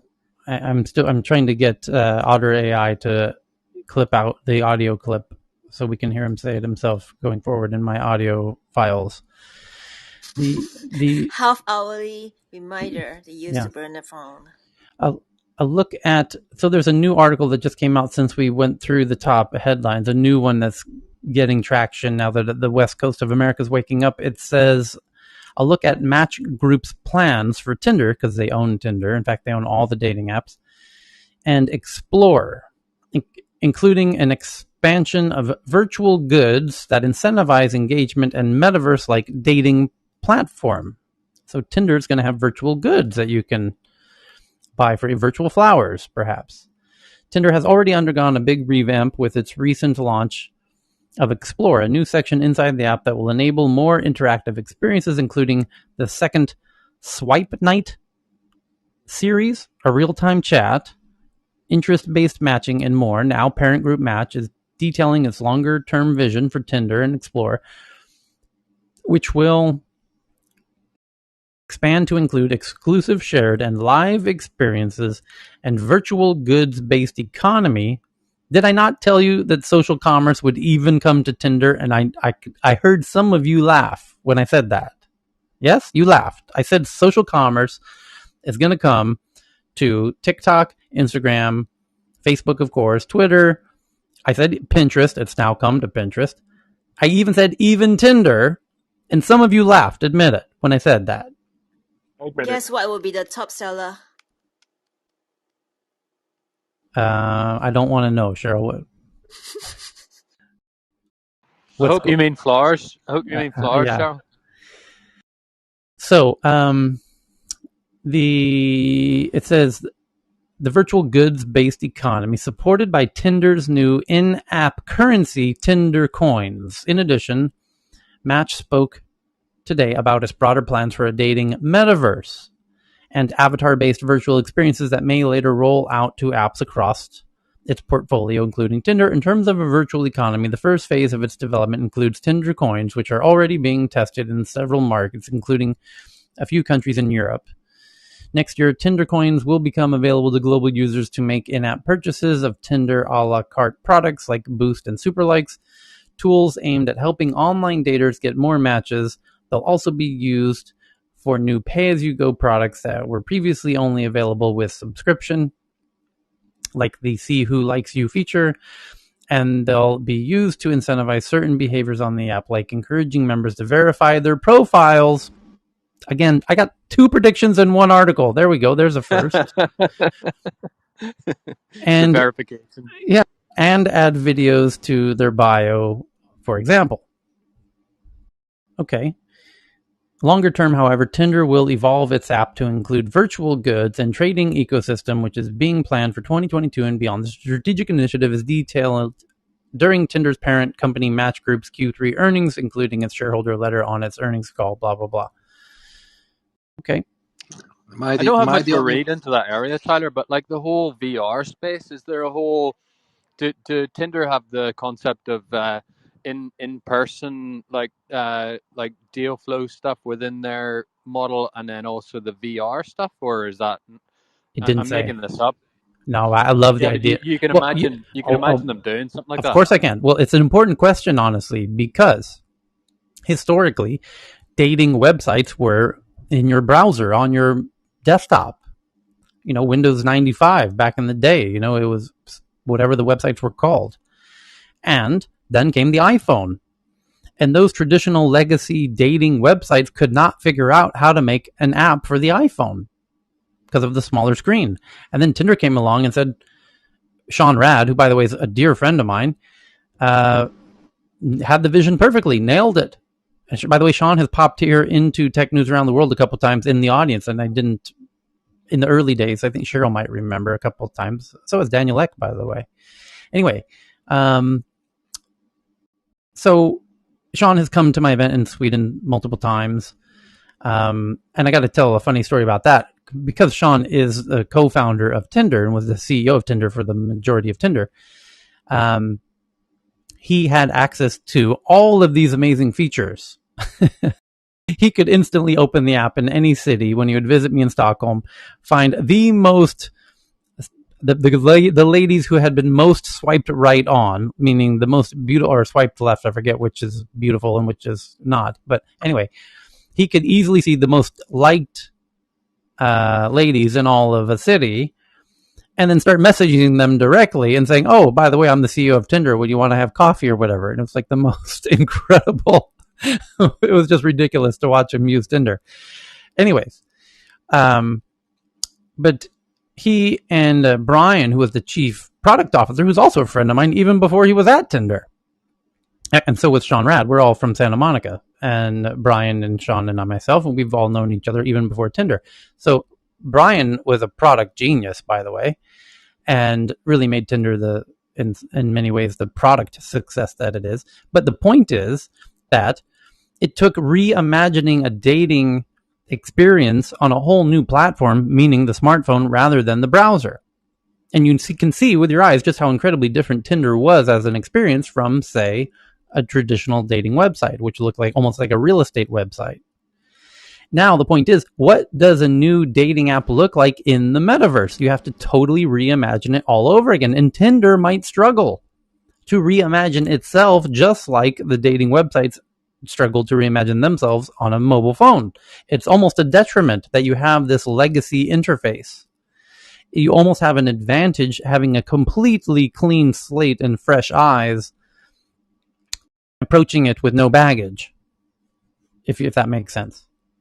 So yeah, Tinder makes complete sense, Tyler, yeah. because like after 20 years in consulting, the engagements that were the most difficult were those that were re-engineering, i.e. taking the old business, trying to make 1,000 cuts to change the thing, versus like the best ones were like the new stack. We're just going to build a new bank on the side, and that thing's going to be on fire. I mean, right. That point is really important, and it's self-limiting for the people involved in the startup or in the project, because they just think within the old constraint, and it's right. Very difficult. So it'll be interesting to see who makes dating work in the metaverse. It'll be huge. It'll be tremendous. It'll be phenomenally, ridiculously big. But it's not likely to be anything like Tinder where you're swiping left or right. I mean, that works great on the smartphone interface, but you don't have that in the metaverse. So you have to kind of approach it with virgin eyes. So, like Pornhub be better for it because it's already video, and to make like augmented reality or even virtual reality version of dating would be way easier for them than Tinder. Hard to say. We'll know it when we see it. The weird thing was Tinder didn't even really break through. The smartphone had been out. It was like 2007 was the launch of the iPhone, right? Tinder didn't start for a few years later. It took literally a few years to figure it out. So I believe it was 2012, believe it or not. So that's 2007, 8, 9, 10, 11. It took 5 years of having smartphone before Tinder came out. But it goes to show when you get the right interface, boom, it is. There's no denying. It's like Tinder nailed the interface for dating on a smartphone. Dating in the metaverse, we can't even pretend to have a clue yet. Avatar dating exists. Yeah, no doubt it does. But I have to imagine that there's going to be a really interesting complexity of how, it's already in Tinder and Instagram. It's so easy to manipulate images, and that's already an issue.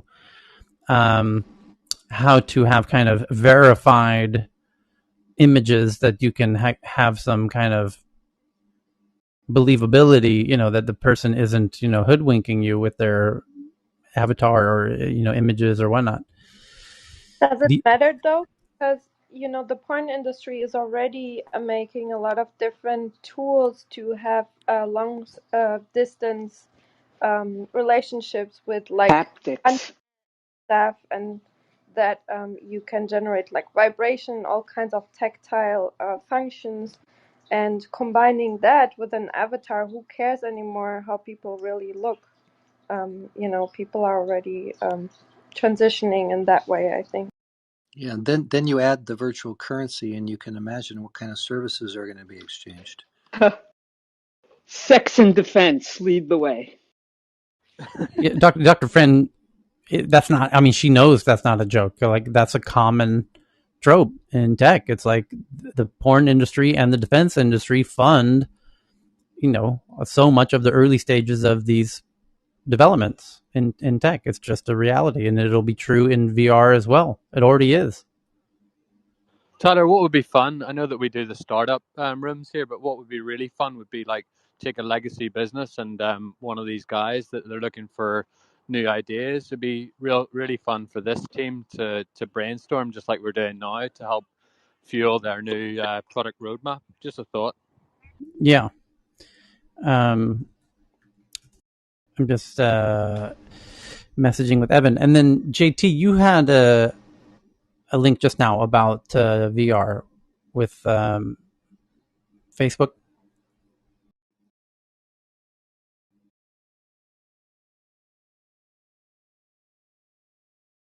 JT? Everybody keeps disappearing. Oh, he just stepped. He was just here 2 minutes ago. I think he's on stage, mate.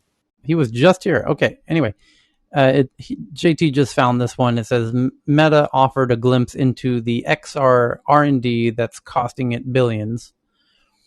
And I'll share it to the Twitter account, but you kind of have to see it to understand it as usual. Oh, and it's got the video of the guy who it looks so lifelike that you assume it's for real, and then you find out it's not. So how do we get that? Here, I'll pin it to the top of the room. If you click on this article and you scroll down, Clubhouse doesn't like this link for some reason. That sucks. That's a shame. I'd like to comment that there's enough sort of Match.com activity happening in the Clubhouse back channel already with, or at least I am receiving dating spam from people who are new to Clubhouse who look at my profile and would love to get to know me because they think I'm so beautiful. And there must be some worldwide desire, to couple up even with people you have absolutely no clue about. Yes, lots of back channel. Just ignore, like what Dr. Francine said.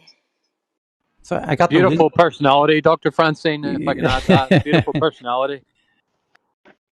Well, I don't even know if they know my personality, but every day I have pages of requests. Yeah, let her try if you respond. If you don't respond, let her add you. Let her follow you first. If you don't respond, let her unfollow No, you. I understand, but Yeah. I totally understand how not to encourage them. But what I want to know is, when will Clubhouse introduce a group delete feature? Because right now you have to delete them one by one. Oh yeah. They said they You're talking provide. about functionality. So I just I pinned to the top of the room the Facebook's cutting edge demonstration of avatars in the metaverse. It's totally mind blowing if you haven't seen it. And we've now gone through the boring big headlines that we do every day. Now we get to get into some of the tweets with the 10 minutes we have left. And the first one is from Katerina from Forbes about self-driving farm robot uses lasers to kill 100,000 weeds an hour. The nutrient content of our vegetables is down 40% over the last 2 decades, and our soil health is suffering due to increased harsh herbicide use. So what if we could kill all of the weeds that are sharing the soil with our vegetables with lasers? It's happening. My stomach would appreciate that. 100%. Absolutely nothing can go wrong with arming farmers with lasers. Should make it look like the Terminator. Paint it, From CNN, a drone, and this is from Vinay. Vinay, can you want to share this one while I find other tweets? Yeah, sure. So this is basically CNN's reporting that an investigation into a drone attack at a power station a year ago. It actually crashed on its way to the power station. The FBI and others have highlighted that as the first case of an unmanned drone being used to hit infrastructure. It failed, luckily, but it was on its way to hit a station in Pennsylvania. So, does it say, or have you got any information on how they know that it was a deliberate attack if it crashed? Because they looked at, the article kind of talks about the analysis that they've done on the drone, where it came from, and how it was configured. It was configured to cause the most amount of damage, or something to that effect. It had Enola Gay. It had Enola Gay written on the side of it. Yeah. I mean, we've talked about it in the room several times. It's happening, and it's going to happen more and more and more. Yeah, but this was from June 2020, so it's just coming out now. So it's been going on, I guess, just like how they've been stopping terrorist attacks. We never know how many they've stopped. This is an example of a drone attack that fortunately never actually ever happened, right? So I suppose you want to keep the lid on a lot of these stories so as to dampen like the efficacy of it. You don't really want the wider world. There's a lot of bad actors out there, and you don't want all of them to realize, holy shit, this is an attack vector. You want to keep the lid on it as much as possible, and that's going to become harder and harder now, I suppose. Yeah, and the government's sorry, go ahead. typical policy is to keep things under lid so that they can decrease mass chaos, and then once they've got it under control, they report it out. So typically the news will come out about 6 months to a year after the fact, and that's strategic for sure. So, Dr. Francine, let's talk about the Karma airdrop. Does the link at the top work? I believe it does. It does, yeah. Yes. I mean, since I put it up there, and it's an airdrop for 2 Karma coins, and the proceeds of all of it is going to go to whatever we decide to set up to help Chris.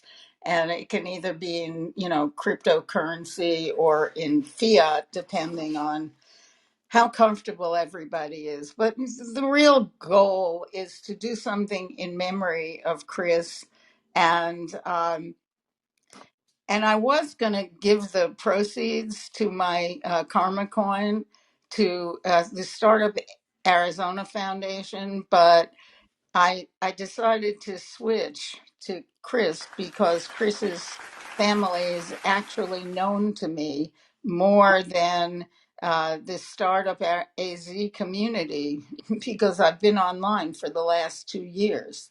So, I can't promise anything. If I say this is an investment, then it's a violation of the securities laws. So I can't tell you that it's going to go up. I can only tell you that it started at 59 cents and it's over $2. And that we might be able to at least make a gesture, because I believe the karma coin, the whole purpose of it is to recognize and encourage the good in the world. And that's why I started it, and that's why I wanted to continue in this, stage of my life, which actually doesn't look that different from any other stage in my life. But thank you for giving me a chance to talk about it, We'll Tyler. keep this. This is not a one-time thing either, so we'll do it again. Yeah, that is a good idea, and what you do is you build a community with the karma coin of people with shared interests. And I also run the Karma Club, and it meets on Thursdays at 11 a.m. Pacific Daylight Time, which is going to be God knows what next week, but I'll figure it out. And because we don't change and everyone else does. But but next week, not this week, but next week, we are going to do a room on entrepreneurs and their health and how to preserve it, because Heyman and I have decided that this is a huge topic, because Chris unfortunately is not the first entrepreneur to die young, that I knew well. And there's a lot of overwork and work-life balance issues and stuff like that in the entrepreneurial community. There always has been. Mm-hmm. Okay, so we've got 30 more minutes, right, Cheryl, actually, before the next event? Yes. Okay, well, we've still got plenty of tweets to go through that people are tweeting in. And we've got a really fun one here that is... There's no next event today, Tyler. It's tomorrow. It's tomorrow, not today? Yep. I'm sorry. Okay, I was just clicking at if you click on the title of the room, you'll see the club and then the upcoming rooms, and it said in 30 minutes, but you're right. It's for November 5th. You're right, which is tomorrow. Okay, so the next one is a chance to play our favorite new show, Tech News Jeopardy. Is everyone in for this? Nine cities. Yes. What are the 9 cities that could be underwater by 2030? With sea levels rising worldwide, several major metropolises, is that the plural of metropolises? Metropolises are at risk of being submerged. What cities are likely to be submerged? Barcelona, New York, Amsterdam, Bangkok and Jakarta. Bangkok, New York, Miami. Venice. Yeah, Venezia, I say. definitely Venice. You got Amsterdam. all of that right, Also, Tyler? I All of think those suggestions at once? I think Ho Chi Minh in Vietnam, because I remember reading about, because they've got all of this tilted. That's one. Okay, you're out, Vinay. Oops. Really? Yeah. Here's I think Bangkok and I thought Vietnam was it. Philippines, I would say. Okay, hang on. Philippines. Boston and New York for sure. Whoever said New York is out. Me. Yay!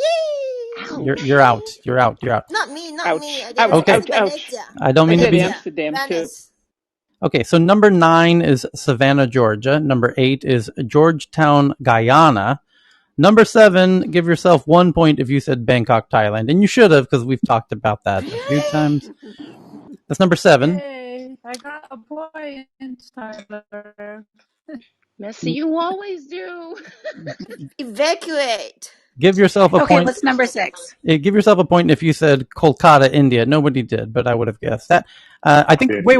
Vinay, did you say Ho Chi Minh City? Yeah, Ho Chi Minh City. I'm sorry. Give yourself. Bring them back 2 in. points. 2 points. 2 points for Vinay. The next one is Venice, Italy. A lot of people said that one. Yep. I didn't hear anyone say New Orleans at number 3. Oh, yeah, that was a no-brainer. That's too obvious. And the super obvious Basra, Iraq. I mean, that was so obvious everyone missed it. And then there was a couple people who got the number 1 answer correctly, Amsterdam, Okay. Netherlands. Oh, what? Where's Jakarta? I said that one. Hey, I won. I said it. Hang What on, is it about almost on the list? Philippines? Then No, it should be there on was the no list. Philippines. Never mind. Netherlands have lots of clocks. Sit on it and just row a boat. Cheryl. I think the Dutch will engineer some engineering solution to Yeah, raise their they've been levy. fighting that Yeah, they'll battle be the for first 100 to years. do Yeah. that. So the Dutch. The problem is they're being paid a lot of money to fix Bangkok at the moment. The Dutch engineers, which so hopefully they left some of their best engineering minds at home to fix their own problems. Yeah, do they The have track record? here, and I'm retweeting that article now to the Twitter account for those who want to share it, and I'll even pin it momentarily here to the top of the room as we do, so that you can see the results yourself. No point in trusting me. So basically, if you put a real estate investment in that city, that's real estate investment is going to go underwater, literally. that classic Indian humor there. So the Messi, you're still with us, right? As she normally wins Tech News Jeopardy. Well, I thought wasn't there a Philippine at all? I got the Bangkok, but I thought Philippine would be underwater Yeah, as what about well. Manila? Yeah, I did say Well, there's the that, but I think Indonesian capitals relocating. They're spending. It's one of the biggest projects on earth is relocating Indonesia's capital from Jakarta. Several hundred miles away. They're moving the entire city. So let me turn to the next one while we have Messi on stage, because the next one, and I'll pin it to the room here. Oh no, I'm not able to pin it because of that last link has a weird bug in it, and it's hiding the edit button. That's a shame. Let me see if I can rejigger. Sometimes if you delete the affiliate at the end, right? Affiliate link at the end. Cheryl, can you delete the link at the top of the room? Yes, I'll do it now. Okay, great. So that I can put in a new one. Okay, perfect. Removed. Yeah, got it. Okay, so check out this new one. And as we have Messi here to comment on this, the story says, Ethiopian name. I can see that. hold on, let me get a better link, because that link I just pinned was to the Twitter, the tweet, and I want to link. Cheryl, can you delete it? Oh, I got it. Here we go. There it is. Here it comes. Oh, there we go. You see the top one now? Calls for ceasefire in Ethiopia grow amid deepening conflict, and Messi is in Ethiopia and is in Addis Ababa, where this article is about. It says African and Western nations called for an immediate ceasefire in Ethiopia on Thursday after forces from the country's north made advances towards the capital this week. The U.S. Special Envoy from the Horn of Africa arrived in the capital to press for a halt to military operations and a start to ceasefire talks. The fighting must stop, they said. Yep. Are you able to comment, or are you not able to comment about this, Messi? Well, I could just say what you just said. That the fighting is really getting bad. And that there are, like what the article said, international few delegations here in town trying to get the parties to to get into ceasefire and discussion. We just had a new state of emergency a couple of days ago by the government.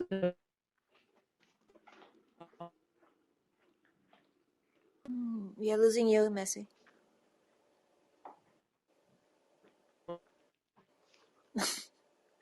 So while we wait for it, it says.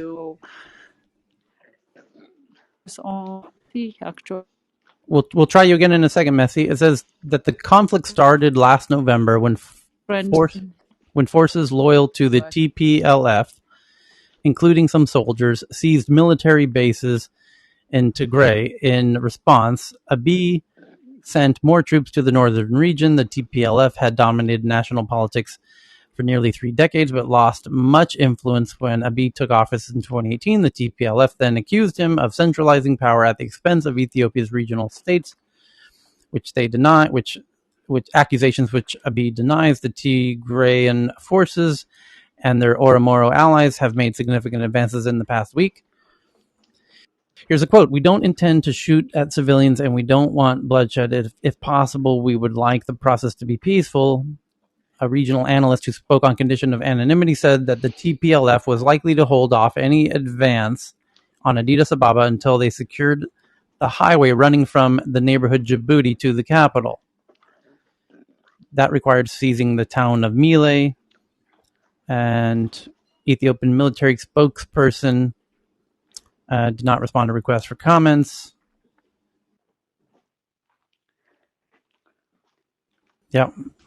Well, do keep us updated if you could, Messi. But that's hope you're safe there wherever you are. Hey, Yeah. Tyler, it's Ken. I joined late, but I got breaking news. It just Oh, broke oh, right now. hold Okay, on. so Here we this go. is okay. Still love that music. Still love it. Ladies and gentlemen, take it away, Ken. Okay, so this is supposedly a Wall Street Journal exclusive. They're saying that they're the only one with the story that Verizon and AT&T have decided to delay their launch of 5G, which was scheduled on December 5th because of concerns from the FAA that 5G will interfere with the cockpits in planes. And Wow. I Oh, tweeted that out to Tech News, so you What do should you mean? have it. What do they mean delay? I mean, we're talking about I a know some of it's technology already that been was done. launched 2 years ago. So let me read the story, and then we'll. Okay, so here's the story. Two U.S. telecom companies agreed to delay their plan. I read this too. I said, what do they mean delay? Because some of it's already been done. Because some of what they call 5G really isn't 5G. It's more like a enhanced 4G. Verizon doesn't really Wait, have any 5G yet. It's like, but but it's the millimeter wave 5G, which is high frequency right. version of 5G, which they're probably talking about, right? Exactly, yeah, because it's yeah. So it's two U.S. telecom companies agreed to delay their planned December 5th rollout of new G 5G frequency band, so that they can work with the Federal Aviation Administration to address concerns about potential interference with key cockpit safety systems, according to one of the cellular carriers and people familiar with the matter. AT&T said in a statement it had agreed to delay its planned 5G deployment until January 5th at the request of the Transportation Department. Verizon also agreed to postpone its launch of the new 5G wireless spectrum by about a month. People familiar with the matter said. The FAA is planning to issue official mandates as soon as this week that would limit pilots' use of certain automated cockpit systems, such as those that help planes land in poor weather, according to the government and industry officials familiar with the planned orders. Those limits would aim to avoid potential interference from wireless towers on the ground transmitting new 5G signals. Um, Such limits could result in disruptions to the passenger and cargo flights in 46 of the country's largest metropolitan areas, where the towers are located as soon as early December. That doesn't necessarily make sense. Aviation industry officials have said. Telecom industry officials have pushed back against any safety concerns, saying available evidence doesn't support the conclusion that 5G networks will interfere with flight equipment. I mean, it's pretty much most of the article. So that's Wild. yeah. I mean, 5G has been under testing and designed for a decade, and these come up at this point in the game. It really is bizarre for I thought the something. same thing. Evan, I think the same thing. But I think some of the confusion is like I know for a fact that what Verizon calls 5G is very different than what T-Mobile's calling 5G. So in terms of yeah. So who knows what Yeah, they it's mean by interesting. T-Mobile isn't even referenced here no, because they they aren't. use mostly the mid and low band frequencies, whereas Verizon and AT&T are pushing hard on the high band frequencies. So they must have found something pretty noxious in interference to have Yeah, taken such a drastic step. Evan, is that the C band, the high band? C-band is the mid-band that The mid-band? Okay. Verizon and AT&T spent a lot of money buying, and T-Mobile had tons of mid-bands. So I would say buy T-Mobile, sell AT&T and Verizon at this point. Okay. You ready for more juicy headlines from our friends in the audience? Katerina sends in this one. There's a gene now discovered that is linked to cognitive resilience in the elderly. Let me pin it to the room for you so you can really get your genetic geek on. Here we go. It says, in both aging human and mouse models, researchers identified a link between the MEF2 gene and the cognitive resilience. The findings suggest enhancing MEF2 activity could protect the brain against age-related dementia. Many people develop Alzheimer's or other forms of dementia as they get older. However, others remain sharp well into their age, even if their brains show underlying signs of neurodegeneration. Among the cognitively resilient people, researchers have identified education level and amount of time spent on intellectually stimulating activities like Tech News Around the World as factors that help prevent dementia. Editorial review. No. I may have added that little bit there. A new study by MIT researchers shows that this kind of enrichment appears to activate a gene family called the MF2 gene, which controls a genetic program in the brain that promotes resilience to cognitive decline.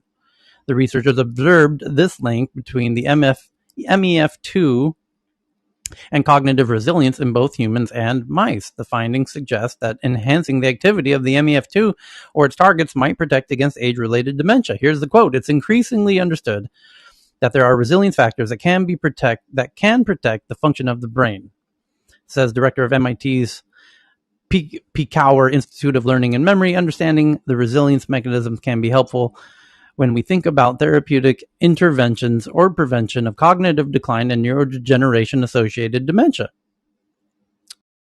Okay, that's You're easy. getting a So just reward for that. make it to Tech News twice a day and read your books, and you should be able to help your MEF2 grow. And people, Hey, Dr. Fran, what's your secret? What's your secret for staying so up to date and with it and on the cutting edge at 80 years old? Is Dr. Fran still on? Maybe not, but she's my hero. She's the role model. So, we often joke that joining Tech News Around the World, raises your IQ, and now we have an article to prove it. So that helps. It also we've also had people report it helps your IQ not go away. Right. That too. Yeah, we notice if you stop coming here that your IQ does go down. We've noticed that. Right, I've Dave? just messaged Cal there to say, dear Cal, would you like some resilience? Yes. We need you. Speaking of Cal, who's missing today, who's was the head of Best Buy for Asia and was a chief innovation officer at Best Buy globally for many years. And if you've joined us regularly, you know that, of course. So this article is about Best Buy from Dr. Fran, and let me pin it for you in 1 second here. It says, the beginning of a long journey, a progress report on big retail's ambitions in healthcare. And it's all about Best Buy and Walmart's ambitions to pivot now that Amazon's thoroughly kicked their ass in the retail game. Oh, don't support that link. I got the message here. Let me try that again. Let's one more time. Well, let's see. There it is. So, the story about Best Buy is all about how retail is pivoting into healthcare because people are shopping on Amazon, but Amazon itself is got its sights firmly fixed on healthcare as well, as does Google and Apple. But it helps to have physical presence on the ground, which retailers have. And it says, when Mark Wahlberg helped ring in the grand opening of Walmart's second health clinic in Calhoun, Georgia, alongside a raucous crowd of customers in January 2020, the world was a very different place. It was a celebrated moment at an exciting time in Walmart's push to open a string of new clinics scattered across America. The plan to build out its healthcare footprint seemed to have a shot at success. What busy parent wouldn't jump at the chance to tackle the grocery list and their child's earache in a single trip? The pandemic that soon followed has blurred the prospects of that success today.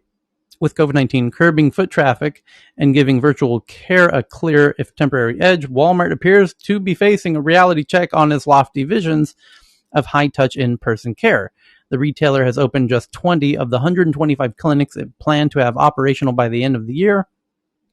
The efforts of Best Buy, another retail giant with health aims, are meanwhile gaining steam after an $800 million acquisition of remote monitoring company Current Health. And analysts and industry observers say that for all the progress and setbacks, it's clear that major retail players are still committed to using their multi-billion-dollar budgets to position themselves for a long game in hybrid health care. Yes. However, perhaps more importantly, Amazon and Google and Apple, we've read really interesting articles outlining their incredibly ambitious plans in those categories, where Amazon's testing Amazon Health on its nearly 1 million employees and their family members. And once they've got that optimized, they will unleash it on the rest of its, probably their Prime members first, as part of the subscription of being a Prime member, and then to the public at large. And they will start with telemedicine mental health care, which is what they're currently offering to their 1 million Amazon team members, and then getting big into the pharmaceuticals side and delivery of pharmaceuticals. And essentially, they own all of the Whole Food stores, and they're busy building all kinds of physical presence stores where you can, at your nearby Whole Food store, do your Amazon returns, and ostensibly they might even have a bit of a pharmacy there, although they'll probably deliver any of your pharmacy needs to your home. They'll do telemedicine with a doctor. They might have a nurse come visit you at your house for things. And by the way, I just had a really fantastic pitch that I received today, a startup pitch, who's seeking investment, happens to be from Stockholm. I'll even share the name with you, and you can even look at their website if you want to, because I was super impressed with this. Check this out. It's called Videm, VIDEM.se. .se is the domain ending for Sweden. And let me see if it'll stick to the top of the Clubhouse room here. It doesn't. That's unfortunate. It's spelled VIDEM.se. And what it is a little device that allows you to draw blood of your own at home and put it in the machine. And the machine is able to detect hundreds of different diseases that you might have. And then, but it sends the lab report to the doctor. And what this does is removes the need for you to go to the hospital to take a blood draw. Basically, as Dr. Heyman or Dr. Donish will tell you if they're on stage, a lot of times when you go to the hospital, they, look at your eyes and in your ears and your mouth, and then they say, oh, okay, you either need to do a urine test or a stool sample or a blood test.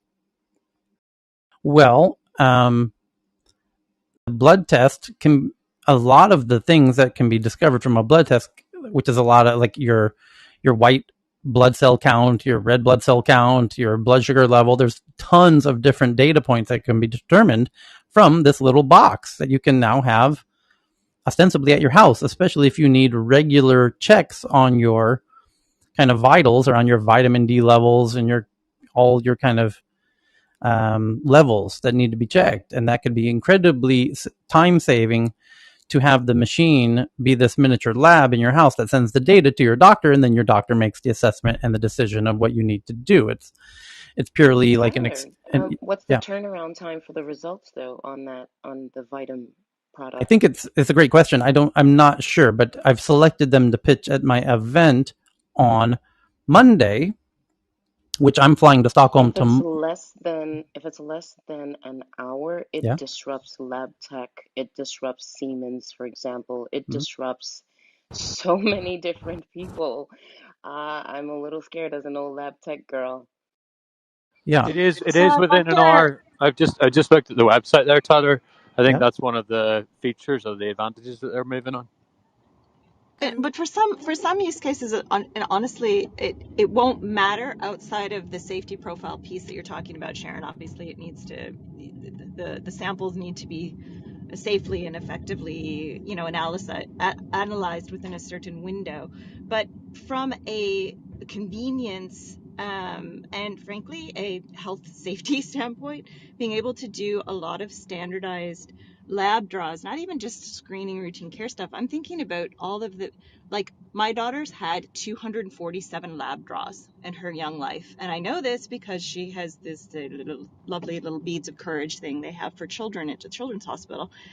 And so to think that for the sorts of things that are being looked at for her particular conditions plural, could be standardized, and any good lab system would have the ability, I would think, to do CBC and the sorts of things that specialists look at for people with chronic conditions. That is like game-changing stuff, to be able to not have to bring your child to a clinic or to the children's hospital for these sorts of draws.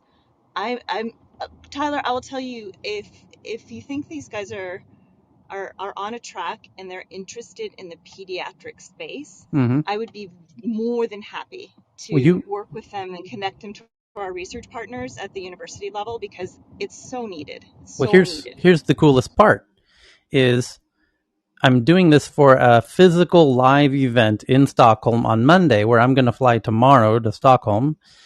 And the plan is that the speakers, I got a bunch of good investors on stage who are unicorn CEOs and co-founders of some of the Nordic unicorns. And they have become angel investors. They're personal friends of mine. So the theme for this month is unicorn CEOs and founders turned angel investors. And they are going to play Shark Tank. They're the investors. And then I bring up 3 startups who are going to pitch them. And this is one of the 3 that I've selected. And what we're going to do is the people on stage are going to join us in a social audio room, like the one we're in right now. And so they will be physically on stage together, and they'll also be simultaneously speakers in a room. And I'll be on stage just like I am now, and then the pitchers will be on stage just like we are now.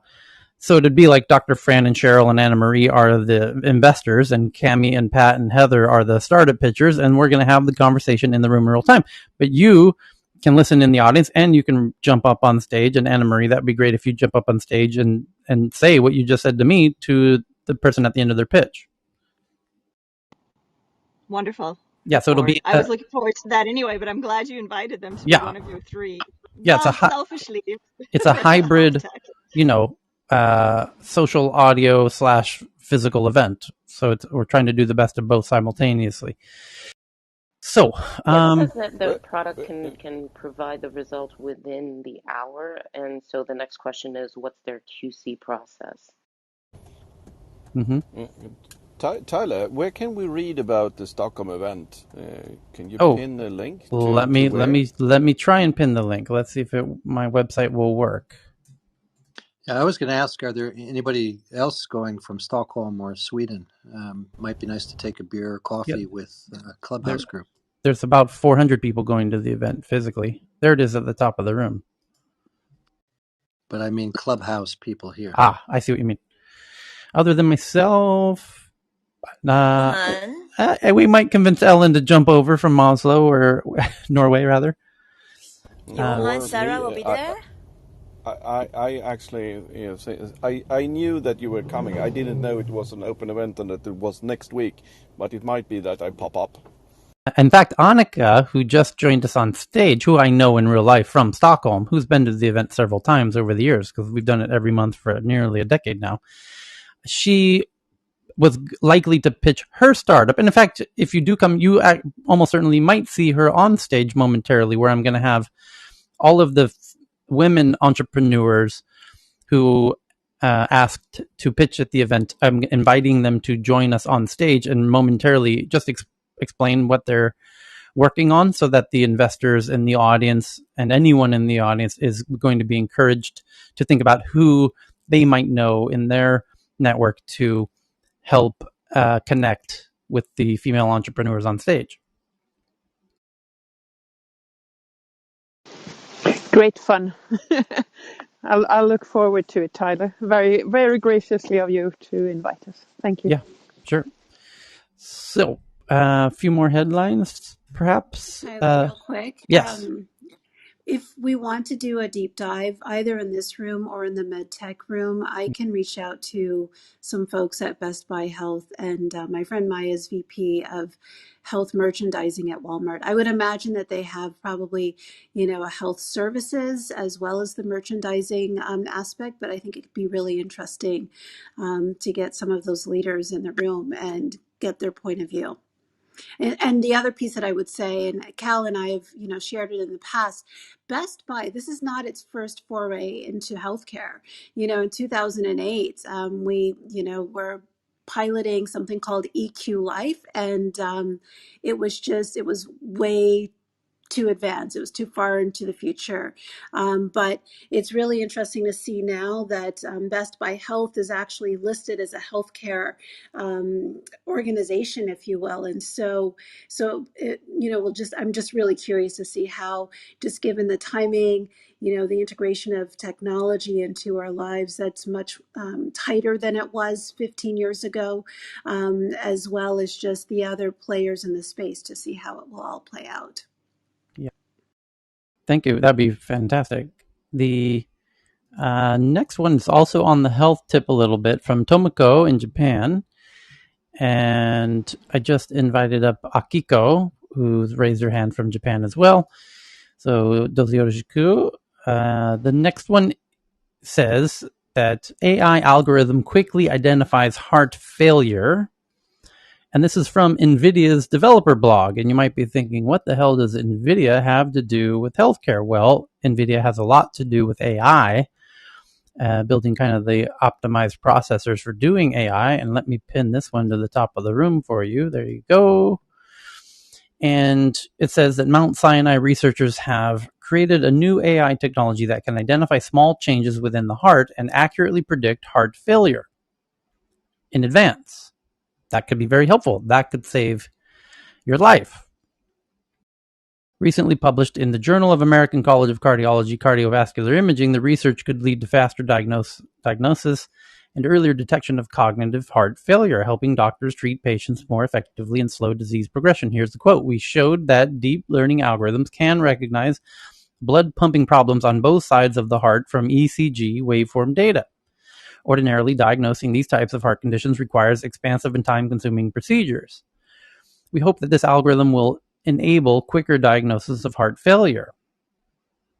As the most common diagnosis in hospital patients over 65, over 6 million people in the U.S. have cognitive heart failure.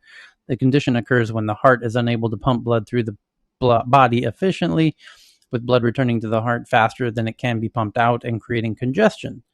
As the body compensates and the disease progresses, several side effects such as enlarged heart, kidney failure, heart palpitations, and low oxygenation of organs occur.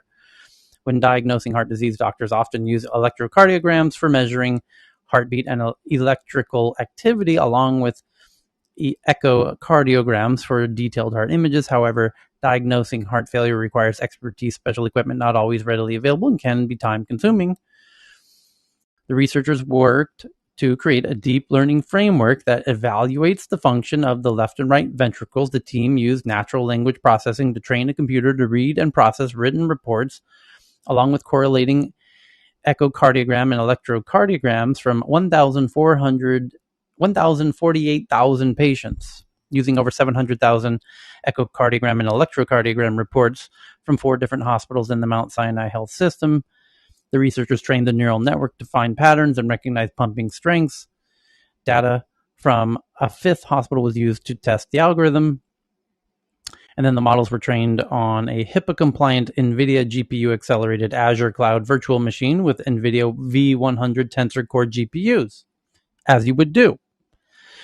The algorithm That's awesome. the algorithm predicted which patients had a healthy pumping left ventricle with 94% accuracy, and identified patients with not bad at all, and identified patients with a weak left ventricle about 87% of the time.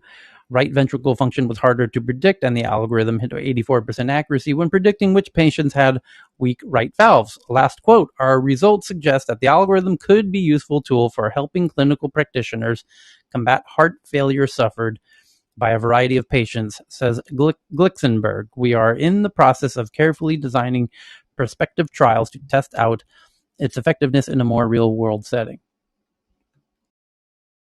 Nice sample size, nice data set, nice precision in the numbers. I mean, the whole thing is really cool. I got to drop, Tyler, but may the Lord bless your travels tomorrow and the event. I'm looking forward to it. See you guys. Yeah. Okay. This U.S. city just voted to decarbonize every single building. From Craig Nielsen, from Washington Post. Following a city council vote, Ithaca, New York is set to be the first city in the country of the United States to electrify its buildings with the help of block power. Ithaca, New York. The next one. iPhone hack lets you listen to private conversations. An actor has been shocked after discovering sneaky iPhone feature that lets you listen to conversations happening 15 meters away. Well, let's see what this is about. Who's this one from? From News Australia. An iPhone sneaky spying hack has been revealed on TikTok. This could be bogus, by the way. An actor has been shocked after discovering sneaky iPhone feature that lets you listen to conversations happening 15 meters away. The actor shared her surprise after discovering Apple's Listen Live feature on her phone and said, so basically we're all spies now. Elizabeth Henstridge, who's best known for starring in as Gemma Simmons in the ABC superhero drama Marvel's Agents of S.H.I.E.L.D., shared a TikTok video demonstrating the tool. When someone explains the ear button on your iPhone means you can listen to conversations happening by your phone from 15 meters away. When someone, she shows a facial expression. And then someone else explains the ear button on your iPhone means you can listen to conversations happening by your phone from 15 meters away. The Listen Live feature is actually designed as a hearing aid tool and can be added to your iPhone shortcuts. Listen Live can help you hear conversations in a noisy room or hear someone speaking across the room. With Listen Live, your iPhone, iPad, or iPod becomes a remote microphone that sends sound to your made for iPhone hearing aids, meaning your AirPods. So what you can do is leave your phone in one location and then put in your AirPods in another location and hear what's going on where your phone is, basically. So if you are meters away from your phone, you can still listen to the sounds via wireless headphones or hearing devices, depending on their range. To activate, go to the settings and then accessibility and then select hearing devices. Then, how many relationships is this going to ruin? And how many friendships is this going to ruin, Tyler? Yeah. Well, it is what it is. This is not new. This TikTok video for a while, but since she's a celebrity, so when she posts this, more people will know how to do this. So basically, it's just like the background voice. Normally it won't be received by your iPod, but with this feature, then you can hear. For example, if you have a fan that blowing, then you hear the winds, so that all the background noise will be received by your iPhone. That's how it works. And so who did you catch with that one, BB? And actually, I tweeted maybe months ago, a month ago. Yeah, that's why. And I can find the link to you. Okay, well, keep us updated and let's make sure that person is doing the right thing. So Katarina sends in the next one from Engadget that Waymo, Google's fully autonomous car company, or ostensibly, theoretically fully autonomous, they still legally have to have a human in the seat for now, although they're not touching anything. Waymo will start operating in New York City. Waymo will start testing its self-driving vans in New York City on today, November 4th, helping it prepare for heavy traffic and snow. And I can just see the pedestrians intentionally trying to screw around with these autonomous cars. Just please, Google, could you please hit me, please? We want to have a very Merry Christmas this year. That would be one hell of a lawsuit. Much of Waymo's, in the middle of a crosswalk in Manhattan, I can just picture it now. Much of Waymo's self-driving vehicle use has largely focused on warm climates. Yep. Phoenix, Arizona, if I remember correctly, and I'm sure Dr. Francine could confirm that if she was still with us. But it's about to give those machines a harsher trial. Exactly right. New York City and Phoenix, Arizona is like polar extremes on the difficulty scale. Waymo will start driving its autonomous Chrysler Pacifica vans in New York City on November 4. This and a later wave of Jaguar I-Pace EVs will rely on human drivers to map streets and learn from the environment. And there aren't any immediate plans to offer driverless rides to passengers. However, Waymo clearly hopes to use this knowledge for its long-term autonomy goals in its various cities. So it says the rollout will focus on Manhattan below Central Park. Yep, I see what you're doing. AKA Midtown to Lower Manhattan, including the financial district and a portion of New Jersey through the Lincoln Tunnel. All tests will operate during daylight. Yep, that too. So what they're doing is, you could call it macro grid, or, it's not fully level 5 autonomous because it's not operating on every street condition. It's not even working at night, for example. But Lower Manhattan is actually harder. Yeah, way harder. Absolutely way harder. And super condensed, too. Yes. There really isn't pedestrian traffic in Phoenix. So I've seen these Waymo vehicles probably 2018, 2019. It was definitely pre-COVID. Yeah. And, everyone drives in Phoenix, and it's total urban sprawl, right? Or suburban sprawl. So I think by piloting in Manhattan, it's going to be a completely different kind of test. Yes, but they're going to start with humans driving all over the city to get the data. They want to map out the whole of Manhattan, south of Central Park, basically, by using humans to drive endlessly around Manhattan.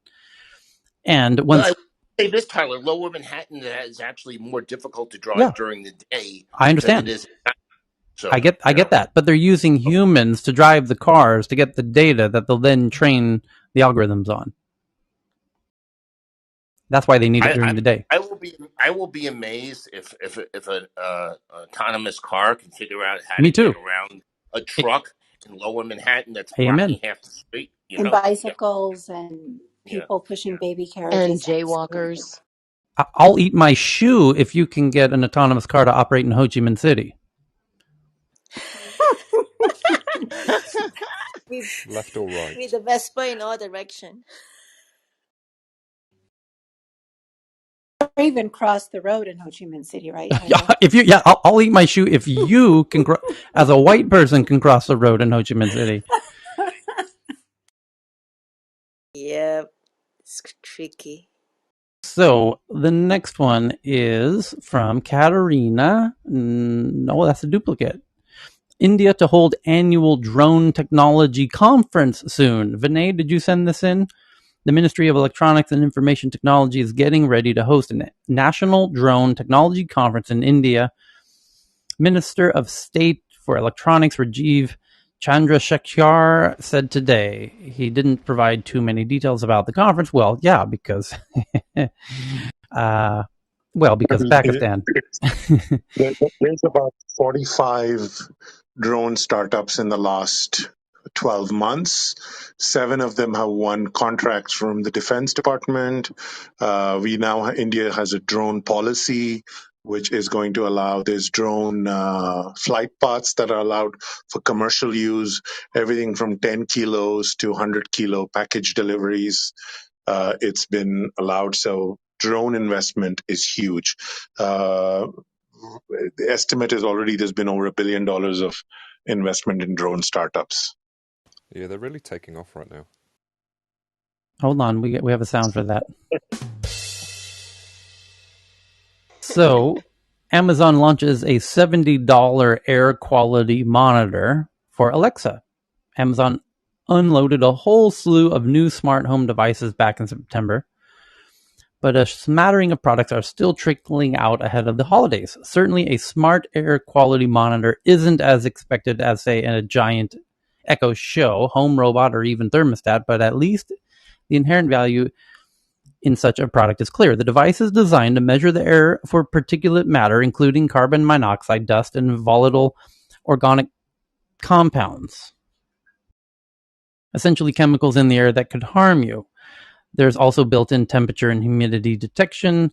As the product page notes, the device doesn't have a built-in microphone or speaker, meaning it relies on connected Echo device or the Alexa app to send alerts when something is off. So one fewer microphone in your house, that's a plus. The company says the device was the product of user feedback during a testing period, noting that by making small adjustments like venting rooms more frequently, opening windows while cooking, and opting to turn on air purifiers and humidifiers, testers experienced a notable improvement in their overall air quality.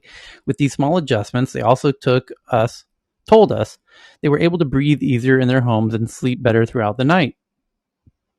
That could be quite interesting if you start combining the smart home concept, where you start combining this thing with your Aura ring and how well you're sleeping, and you can start adjusting the humidity in real time to optimize your sleep, and it sees how well you're sleeping, and it saw the humidity, and it figures out the optimum bed temperature and humidity temperature and air temperature and blanket temperature, Yeah, there's a lot of potential there. I think some folks might not even realize that for some basements, the amount of carbon dioxide in your basement can be double that of your primary or your first floor. So even having a sensor like this tell you about the atmospheric conditions can allow you to better plan not only how you vent, but also where you spend most of your time.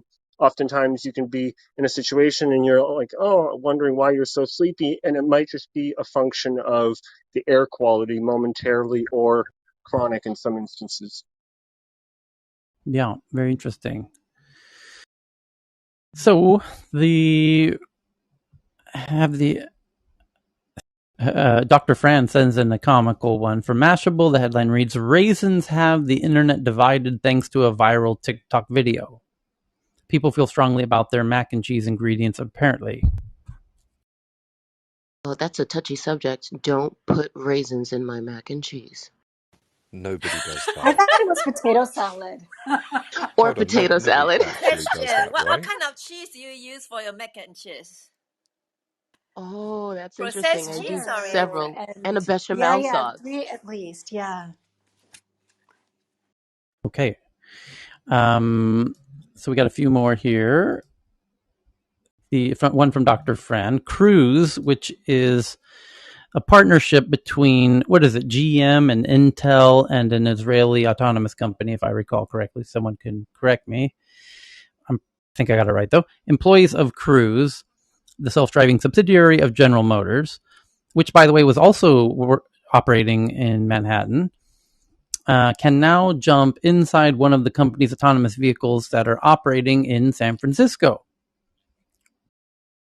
Employees of Cruise, the self-driving subsidiary of General Motors, will be the first to jump inside one of the company's autonomous vehicles that operate in San Francisco without a human driver in the front seat. Now, prior to going into Manhattan, Cruise they went into San Francisco not that long ago. It seemed like 2 months ago we read that headline. I remember reading it. And now they're going fully autonomously because previously they had to have a human in the front seat. Right, they had the data. Yeah, and that's why I said you get the human. The human has to be there legally. You map up all the data, you do all the calculations, and then this is the point is, I imagine it can't drive to San Jose, for example, which is an incredibly common thing to do if you live in the Bay Area. If you live in the city and work in San Jose, or vice versa, you live in San Jose or the South Bay Area, or the other way across the Golden Gate. If you live north of the city across the Golden Gate Bridge, and heaven forbid Sausalito or something tragic like that. So Hayes Valley ain't so bad. Anyway, so I imagine that the car is not able to leave the city, as we call it, because it's mapped out and trained on the city. So it has a very deep knowledge of a very limited geography.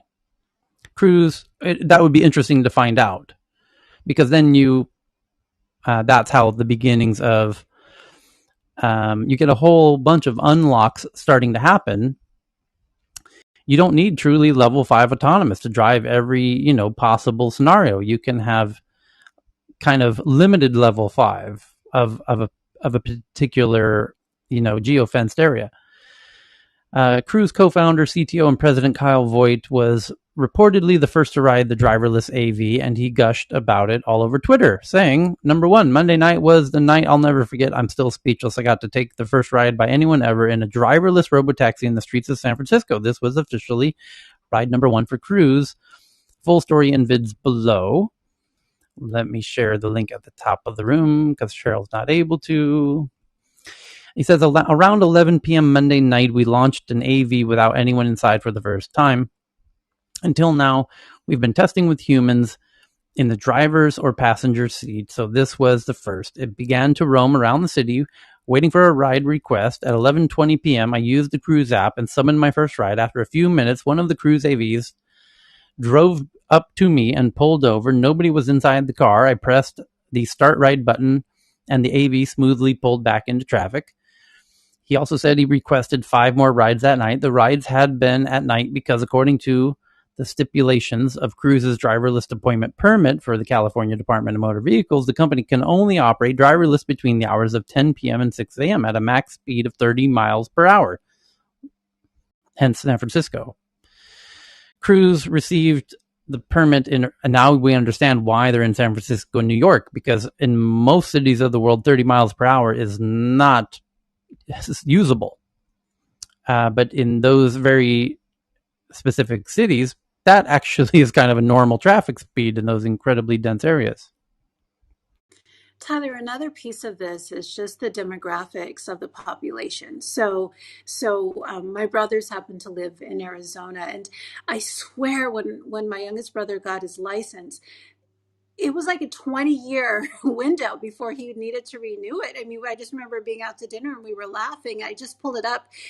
Now, apparently, people need to renew their photo every 12 years, but it's not mandatory. And, just given the number of retirees that settle from places like Minnesota and Iowa and, Illinois, other parts of the Midwest and, make their way down to Arizona, I think that there is an overall health, safety, and mobility consideration, for places like, Arizona or maybe even Florida that have higher than average retiree populations that still want to have mobility. So, I think that would be another interesting angle, as we think about, autonomous ride services, if you will. Yeah, the next one is from CNET. It says, should we dim the sun? Why we need to talk about solar geoengineering. Injecting reflective particles into the atmosphere could turn down the heat on Earth, but research has been controversial, and this was attempted in northern Sweden by Bill Gates. You guys remember that headline from 5 months ago? What? I think Johan will remember. Yes, I remember, but I think in the end, they didn't do it. That's correct. Sweden said you can't do it. And the idea, and Bill Gates is a big fan of this idea, it's kind of like a chalk-like material that's highly reflective, and it will reflect a lot of the solar energy back, from high up in the atmosphere, cooling the Earth, essentially. I'm trying to remember what life form requires light to exist. it Starts with a T. Trees? Trees need Maybe trees, light. yeah. Yeah, it shit. could also happen like that movie Snowpiercer. It could be a runaway cooling effect if you accidentally don't get the parameters just right. So I think there's a lot of risk there because the models are just not good enough. There is a competition now. I think DARPA is hosting competition to model buoys as they float throughout the ocean. So our atmospheric or modeling capabilities aren't quite there yet to do such kind of extravagant experiments. So I'm glad to see or hear that they didn't go through with it. Yeah, it can have cataclysmic effects, though, right? So we're just not at the space. I mean, I never see a reason to dim the sun at all.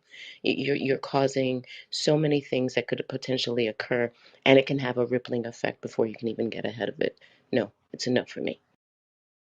Well, it's particularly a no for Swedes who worship the sun in certain months of the year. And the idea of reducing sun in Sweden when the sun's out is the most ridiculous idea you can imagine to a Swede. So 5 months after the Titanic struck an iceberg and sank in the North Atlantic Ocean in April of 1912, Carol Livingston Riker had an idea to prevent the tragedy from ever reoccurring. The Brooklyn-based engineer and inventor concocted a project so grand that he believed it could tilt the axis of the Earth. Riker's proposition was to redirect the Gulf Stream, the warm ocean current that works its way along the eastern coast of the U.S., by building a jetty off Newfoundland. Riker believed it could help warm water move into the Arctic, melting the ice and allowing ships to safely pass through. Moreover, the less ice at one end of the Earth, he reasoned that the planet would swing around a bit on its axis, warming up some of our world's coldest climates. Actually, I can pause you right there and tell you that, as every Scandinavian knows, the only reason that, southern Scandinavia is even inhabitable is because of that Gulf Stream. And if you redirect it, or in fact, what's happening lately is it's slowing down. And that's the biggest fear of every Scandinavian, is that that warm Gulf Stream climate that feeds right into southern Scandinavia. If that slows down, then we get a new ice age in Scandinavia, and it becomes potentially uninhabitable again. And it is slowing down. And there's a lot of uncertainty about how much it will slow down. But the thing is, there was uncertainty whether it was happening at all. But now there's certainty that it's helping, and we just don't know. We don't know when, and this is the scary thing: when ocean circulation will collapse. Right. Right. And that's where we are. But the thing is that on the other side, if we don't do something to stop global heating as soon as possible, basically, that's one of many things that could ensue. And although I'll let you finish the story, and I'll go into my little tirade after that. So, they just use that as a quick little historical anecdotal evidence of geoengineering. That's the concept of geoengineering: is you physically, man makes things that affects the planet. So building a jetty that would stop the Gulf Stream, oh boy, would you cause some interesting consequences that he himself didn't seem to understand, that we now have a better understanding of, is he would turn Scandinavia into a tundra yet again. And he thought it would actually have some benefits, which there might be some bizarre consequences that are hard to pre-anticipate. Anyway, so the idea is, with geoengineering, what about putting this reflective material up into the lower atmosphere? What might come of that? It's called solar geoengineering. As world leaders, activists, and academics meet in Glasgow, Scotland for COP26, the UN Premier Climate Change Conference, CNET Science, is examining some of the technological advances being developed to help tackle the climate crisis. While technology might help us adapt or mitigate the effects of climate change alone, it's not a solution to the problem. Drastic reductions in carbon emissions are required for the world to limit global warming to well below 2 degrees Celsius by the end of the century, the chief goal of the 2015 Paris Agreement, and there's no substitute. Solar geoengineering doesn't address the underlying cause of human-driven climate change, carbon emissions. However, some scientists argue that it could be a cheap, important tool in our climate change toolkit if we were able to research it more thoroughly. Others, including environmental organizations like Friends of the World, have opposed solar geoengineering, writing that it will take us in the wrong direction and is an attempt by those most responsible for climate disruption to continue polluting. In a nutshell, solar geoengineering refers to the deliberately increasing the amount of sunlight reflected back into space. You might also sometimes see it referred to as solar radiation management, or SRM.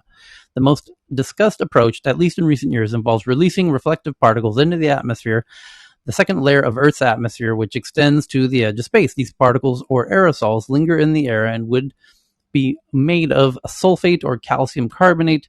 It's known as a stratospheric aerosol injection, or an SAI, and scientists have been examining the risks and benefits of aerosol injection for decades.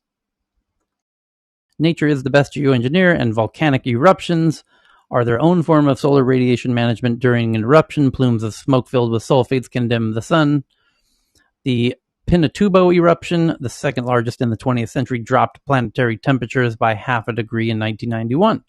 Sulfates come with considerable risks. They've been shown to damage ozone and potentially heat the lower tropical stratosphere. It's unclear how injecting these compounds into the atmosphere might affect rainfall patterns and whether they would disrupt some of the Earth's natural processes.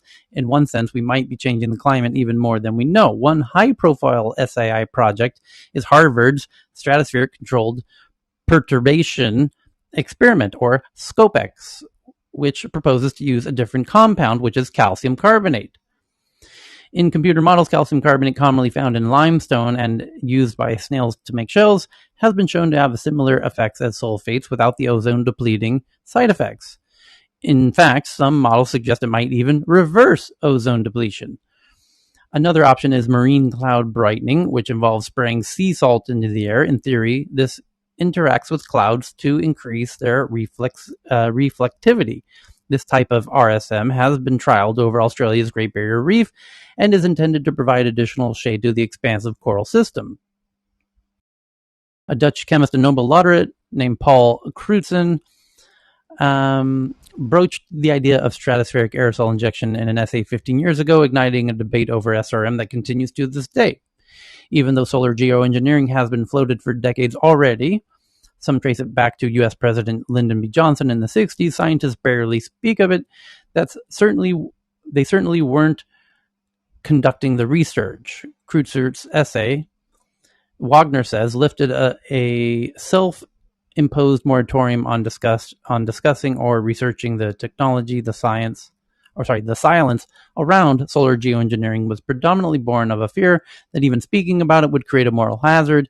If we had a technological solution like this, it could detract from efforts to cut carbon emissions, relieving pressure on the fossil industry and politicians. Problem is that we don't know exactly how these aerosols work and don't understand the pros and cons of actually doing the research. Solar geoengineering can have unintended consequences in our atmosphere. Scientists working in the field to kick off the experiments share the same concerns as environmentalists in this regard. Some opponents take it a step further, suggesting it's a slippery slope from scientific investigations to deployment. To date, work has mostly been confined to computer models, which can take the science only so far. Field experiments have been few and far between. In 2021, Harvard SCOPEX planned to change that, but met with extreme resistance. The team planned to conduct its first stratospheric aerosol injection in the field earlier this year. The team's experiment involved sending a balloon into the stratosphere above a small town of Kiruna, Sweden. Attached to the balloon would be a platform stacked with scientific gizmos that would gather information about the flight. Crucially, it wouldn't release any aerosols on the flight. In February, a conglomerate of Swedish environmentalists and the Sami Council, that's kind of like Sweden's version of Eskimos in the north of Sweden, are called the Sami. The Sami Council, which represents indigenous peoples' organizations in the country, penned an open letter to the Experiment's Advisory Board, arguing that stratospheric aerosol injection entails risks of catastrophic consequences. The group also noted the lack of public engagement by the SCOPEX team in Sweden and argued that there were no acceptable reasons for SCOPEX to continue, not just in Sweden, but anywhere. A month later, SCOPEX Advisory Board, consisting of environmental scientists, lawyers, and experts, in risk management suspended the trial. It decided that until robust and inclusive engagement with the public occurred, the balloon would remain grounded. The earliest date for the test flight is now expected in 2022 after additional social engagement. Well, it ain't going to happen in Sweden, I can tell you that much.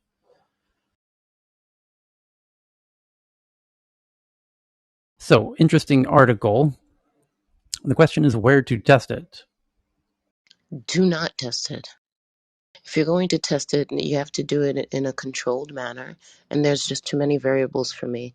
The level of carbon carboxide you would even need for this project to launch, it's just a variable that I'm not comfortable with, because we do know that there are some effects on here. It's interesting that they said it has minimal effect, but there are some effects of carbon carboxide on humans that produce horrible side effects.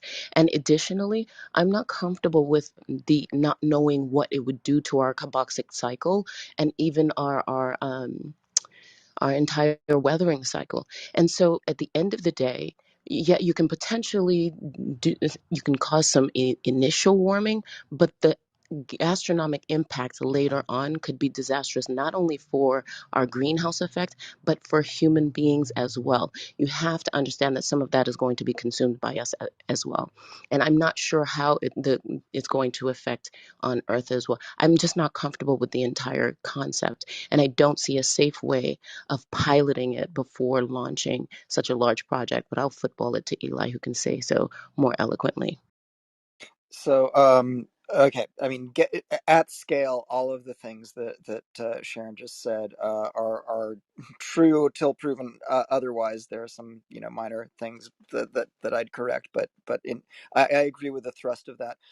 This is kind of in the stratospheric sulfate aerosol injection in particular, which is the version of sulfate aerosol injection that's received the most study.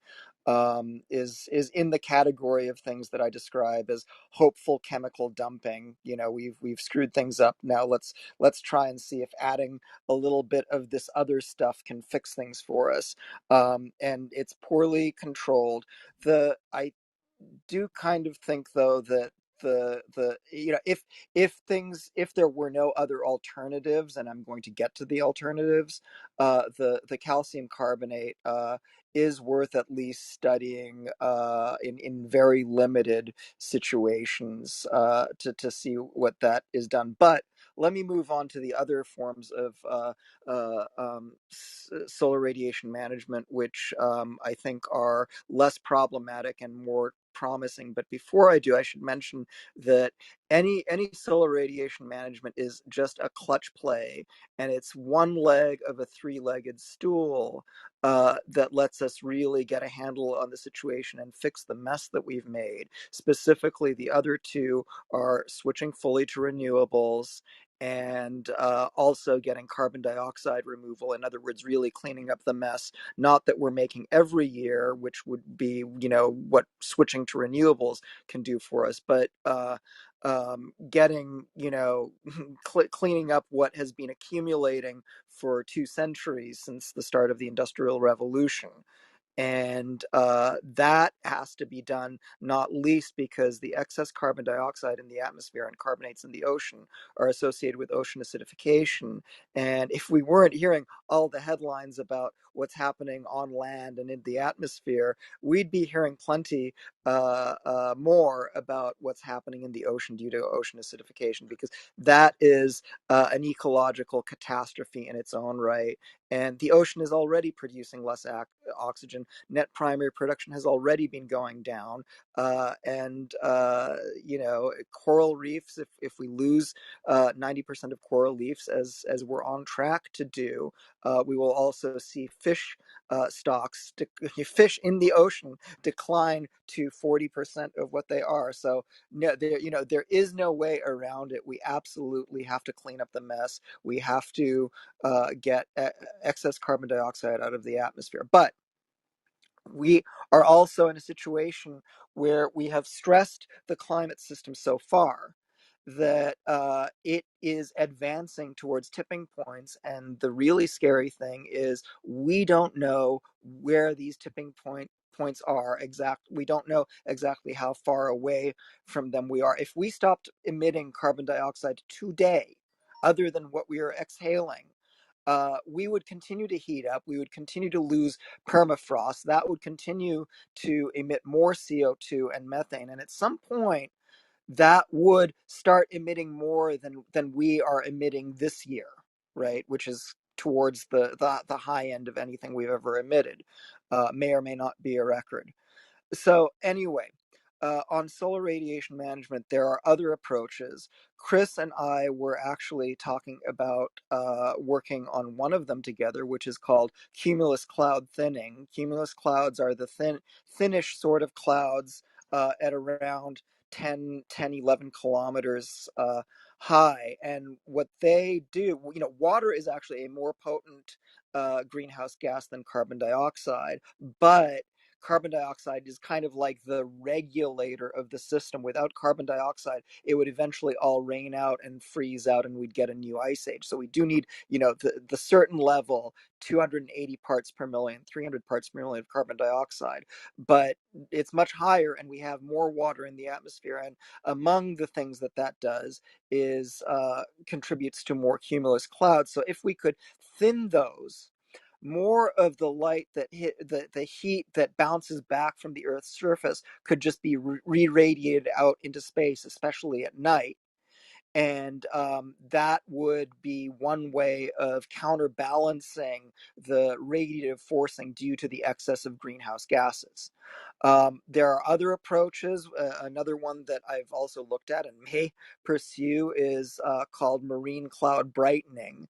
It's tricky to get it just right, where the clouds that you are encouraging to form have a greater reflectivity so that the light just bounces off the tops of the clouds. That has been studied as well. I mean, the thing that's been studied most is the sulfate aerosol injection, but these other approaches are receiving more study.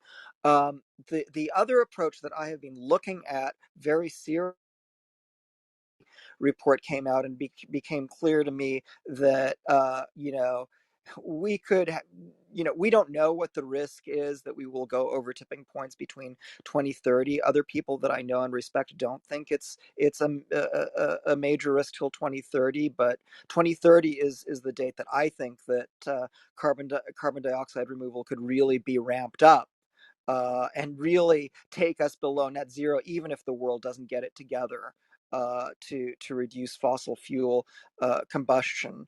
And that's a whole nother discussion, which we can have another day.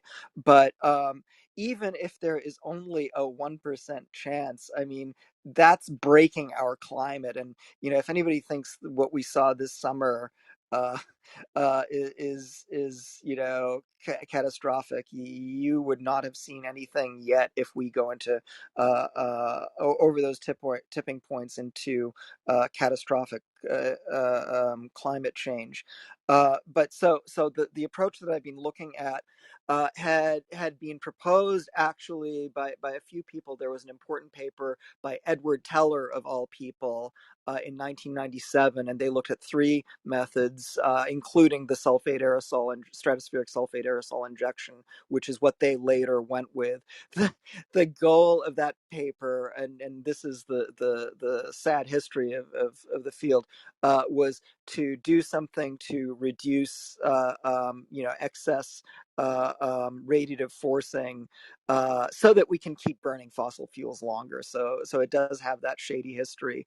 But nonetheless, even in that paper, the proposal was to create a mesh of aluminum 100 nanometers wide by 60 nanometers thick, and the periodicity is important of that. It at Lagrange point 1, which is the special point between the Earth and the Sun, about 1.5 million kilometers away from us, where the Earth and the Sun's gravitational field kind of cancel each other out perfectly, so it stays exactly between us and more or less exactly between us and the Sun. And that, because of the optics that it exploits, it would take 3,500 tons of of material in this mesh at that point, which at the time when launch costs were more than $10,000 a kilogram, that was obviously a kind of prohibitive proposition. Launch costs now are getting towards $1,000 a kilogram, and will probably be below that for special cases like this can be a special case in the not distant future. And even as things are, a SpaceX Starship, the best figure I have is that it would be able to get 35 tons to Lagrange point one. So, I mean, this is non-trivial, right? Not inconsiderable. But if 100 SpaceX launches was what it would take, we can do that. And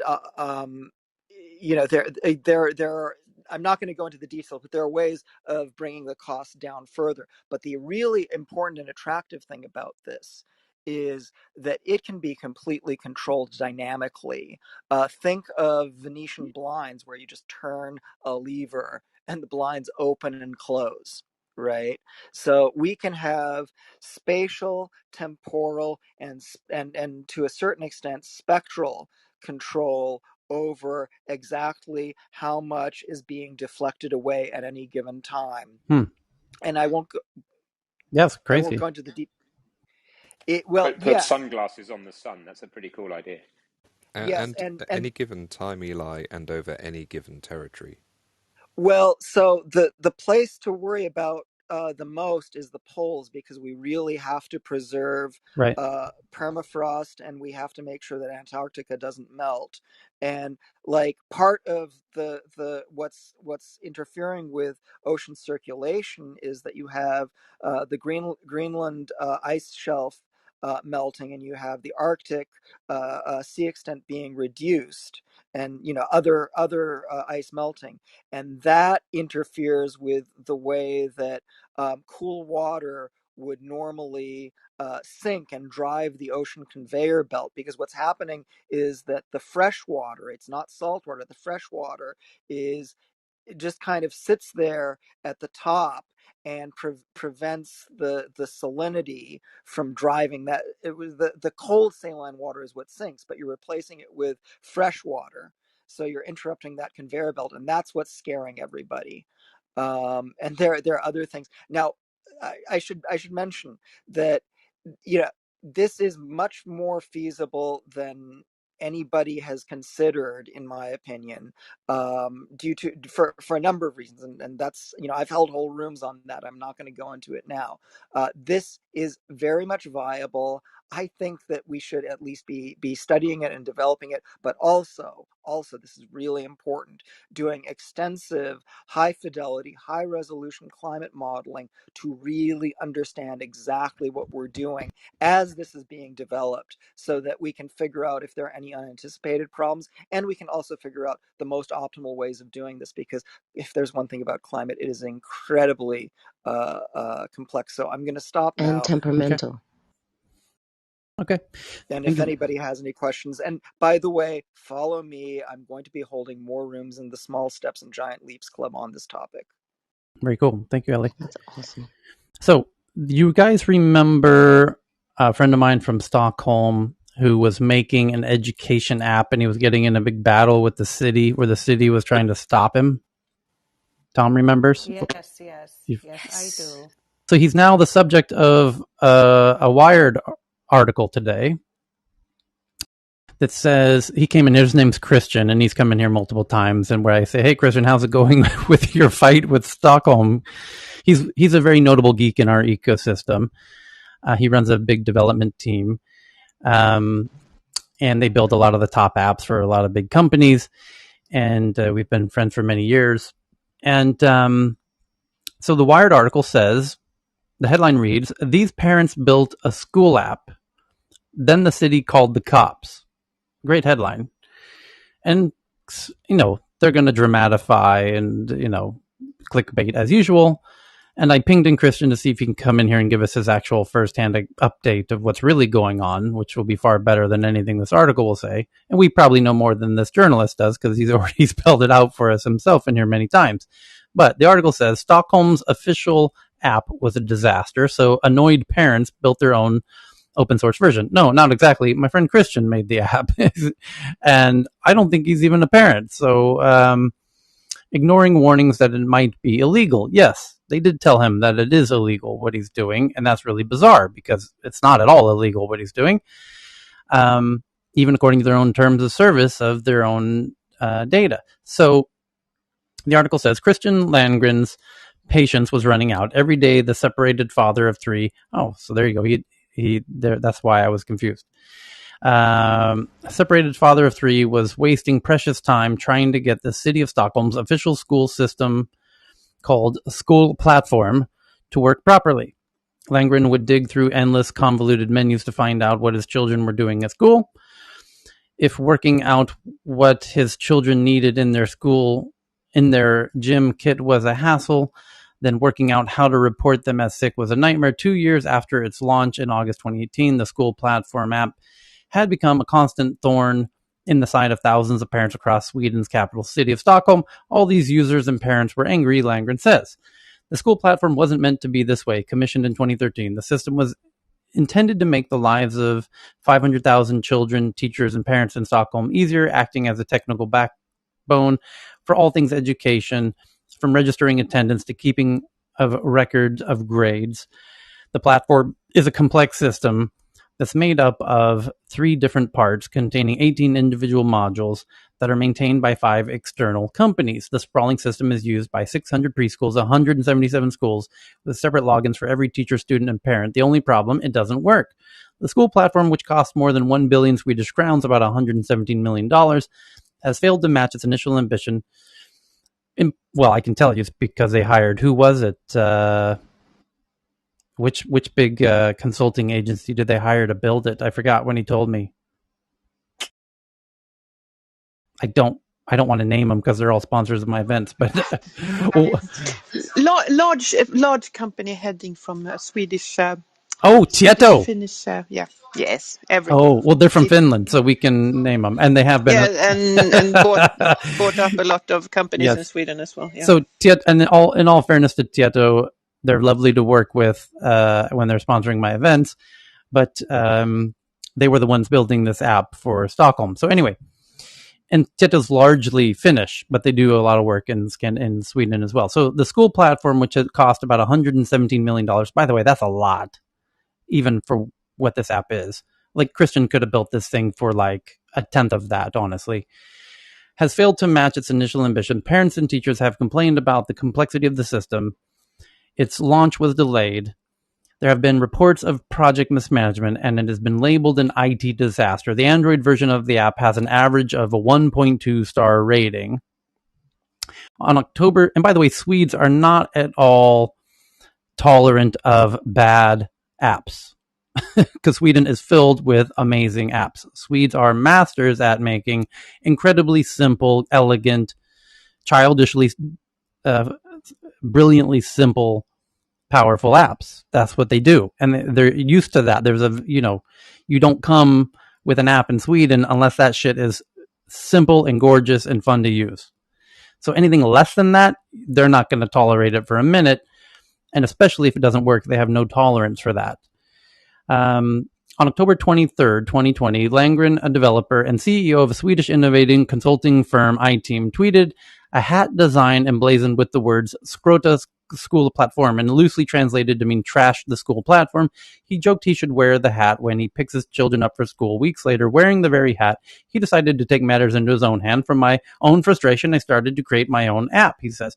He wrote to the city officials asking to see the School Platform API process. While waiting for a response, he logged into his account and tried to work out whether the system could be reverse engineered. In just a few hours, he had created something that worked. Quote, I had information on my screen from the School Platform, he said, and then I started building an API on top of their very lousy API. The work started at the end of November 2020, just days after Stockholm's Board of Education was hit with a 4 million SEK, or about a $400,000 fine for GDPR, which is Sweden's personal privacy data policy, GDPR, for serious shortcomings in the school platform. Sweden's data regulator had found serious flaws in the platform that exposed the data of hundreds of thousands of parents, children, and teachers. In some cases, people's personal information could be accessed from Google searches. In the weeks that followed, Christian teamed up with fellow developers and parents, and the trio hatched a plan. They would create an open source version of the school platform and release it as an app that could be used by frustrated parents across Stockholm. Building on Christian's earlier work, the team opened Chrome developer tools, logged into the school platform, and wrote down all the URLs and payloads. They took the code, which called the platform's private APIs, and built a package so it could run on a phone, essentially creating a layer on top of the existing glitchy platform. The result was called Open School Platform, both in English and in Swedish. Tells you just how similar the two languages can be, actually. The app was released on February 12th, 2021, and all of its code is published under the open source license of GitHub. Anyone can take or use the code, with very few limitations on what they can do with it. If the city wanted to use any of the code, it could. But rather than welcome it with open arms, city officials reached with indignation. Even before the app was released, the city of Stockholm warned Christian that it might be illegal. In the 8 months that followed, Stockholm City attempted to derail and shut down the open source app. It warned parents to stop using the app and alleged that it might be illegally accessing people's information. Officials reported the app to data protection authorities, and Christian claims tweaked the official system's underlying code to stop the spin-off from operating at all. So they hijacked it and kind of attacked it. Sabotaged it, you could say. Then in April, the city announced it was getting the police involved. Officials claim the app and its co-founders may have committed a criminal data breach and asked cybercrime investigators to look into how the app worked. The move took Christian, who had been meeting with city officials to address concerns of the app, by surprise. Quote, it was quite scary, he says, to the police involvement. Open School Platform is not a complicated app.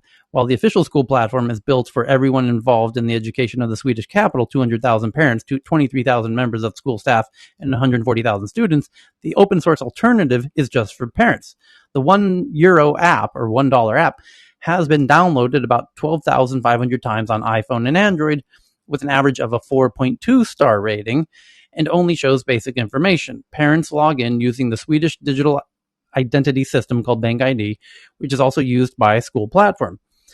They then see the information about their children that's pulled into the app through the school platform API. That app shows school calendars and events such as music concerts, daily school schedules of students, notifications from teachers that links out to grades and news updates, food that's being served in cafeterias, and an option to report if children are sick.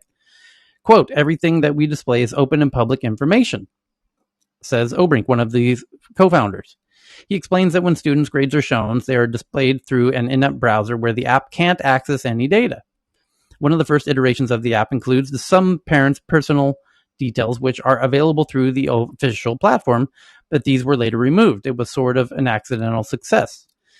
We never anticipated it would work out as well as it did, he says. The open platform team held meetings with the city in which they said officials could take their code and use their version of the app.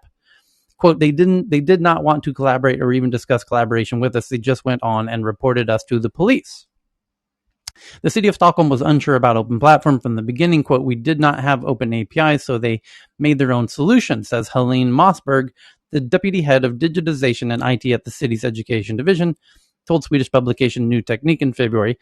Mossberg, speaking before the unofficial app launched, said it may be illegal because people's personal data was involved. Although Mossberg claimed to be generally positive about the app, she said rigorous investigation was being launched. The city encouraged the developers not to publish the app until the investigation was completed, official documents say. In mid-February, Swedish security firm completed an external audit of the app. The report was not published despite Sweden's strong transparency laws. In order to access the document, the Open School platform and team challenged the non-disclosure in court. 3 weeks later, at the end of February, the stakes were raised. The city said it was making security updates to the school platform to stop any potential personal data from being accessed, effectively shutting down Open School platform's homebrewed API. The city's action started a tug of war between the two sides. The school platform would be updated. Open School platform would respond with its own updates. In March, Open School platform was apparently updated 7 times to avoid sabotage from the city, which continued to change its underlying systems. Quote, they were worried that their information was sent elsewhere, Christian says. Around this time, he claims, a dedicated task force was established to tackle the open school platform problem. Lena Holmdahl, Director of Education for the City of Stockholm, says that the city acted in line with its responsibilities to suppliers, students, and employees. Quote, I can understand that the open school platform feels that we made it difficult for them. We have responsibilities that we try to perform in accordance with the agreements, laws, and regulations we are obliged to follow. Holmdahl adds that the city has met with the team to try and explain its position. Quote, the developers behind the app have many interesting thoughts and ideas, and they have, with their app, put their finger on things that we need to work on. In early April, the city asked the developers to unpublish their source code from GitHub. On April 15th, the Education Administration, led by Holmdahl, announced it had completed its investigation into the parent-developed system and had concerns about how the app handled data. The city then reported the developers and open school platform to the police, saying that it believed a data breach may have happened. Quote, they wrote the police report in a way that was supposed to look scary, Christian says. In the following weeks, cybercrime investigators came to his house and interviewed him about the open source app, a process Christian says caused him to doubt the work the team had done. Quote, you have to make a decision at that point on what you're trying to do, he says. Ultimately, he continued to work on the project along with the expanding team as they believed it was the right thing to do. Oh boy, this goes on for a while. Ultimately, Christian hopes the open school platform saga will teach politicians and city officials that the technology they provide for citizens shouldn't be procured as huge IT projects, and that the people who will end up using it should be involved in the planning and development. Christian argues that cities should learn to run their IT projects with small updates rather than with monstrous procurements that can easily go wrong. Most of all, Christian argues the officials should make their APIs open to citizens so that citizens can build technologies that work for them. If you build the API, he says, the app will come. And so I'm jumping to the end of the article. It says, despite the disputes, open school platform looks to have a bigger future and is expanding beyond Stockholm city limits. Christian and his collaborators have already seen interest from elsewhere in Sweden, where school platforms are operated by individual cities. Chief among these is Gothenburg, Sweden's second largest city. Talks between parents and city officials are taking place, and Christian says the team is already working on a new version of the app. City officials have not responded to a request for comment by time of the publication.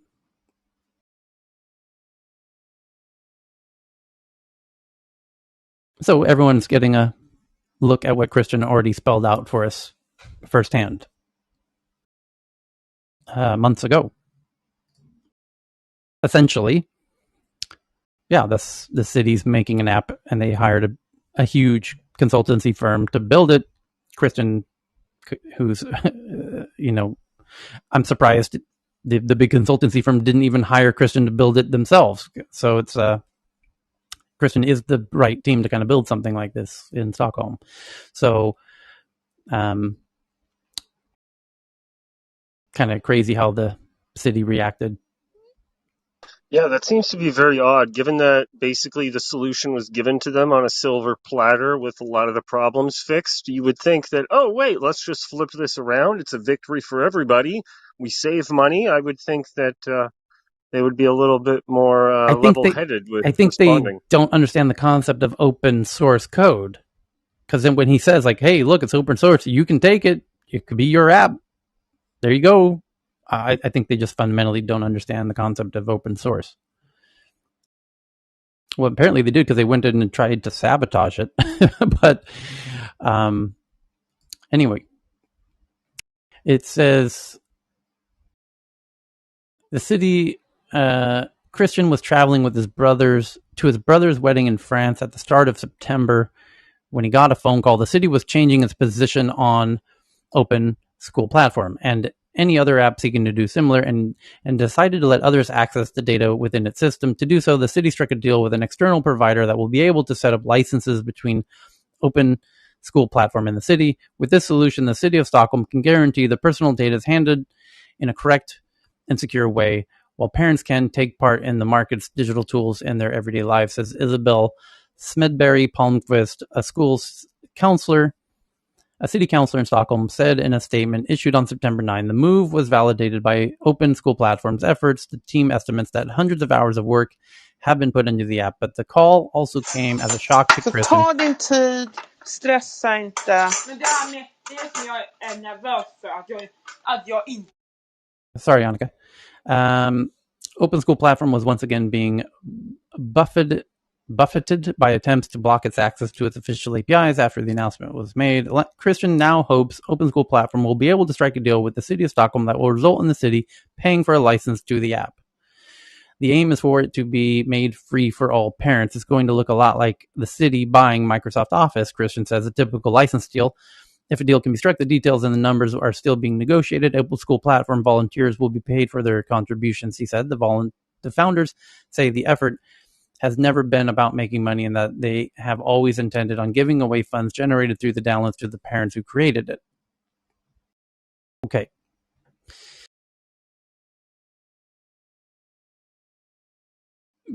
We will pause it there because I literally have to sleep for 6 hours and then get on a plane to Stockholm. So we will meet again. I can't guarantee what tomorrow will be like because I got a really crazy travel schedule tomorrow. So this might be literally the first day in the history of tech news around the world in 6 months that I can't guarantee we'll actually be meeting tomorrow. I believe we will. Is it on the calendar for tomorrow, Cheryl? Did I Yes. ask? It is? You add the early show, yes, for okay. now. Yeah. So it's anyhow, tomorrow we have a session at 9:30 a.m. Pacific time for spyware.wiki by Data. Alrighty. Well, can't you could you allocate someone to actually start the rooms tomorrow, or need it to be you? At a minimum, I'll start the room, and then maybe I won't be able to talk so much, and then everyone can share headlines and all that. Kind of, yeah. So by me and Cammy will work out the backup plan. So whoever wants to share articles, just come on.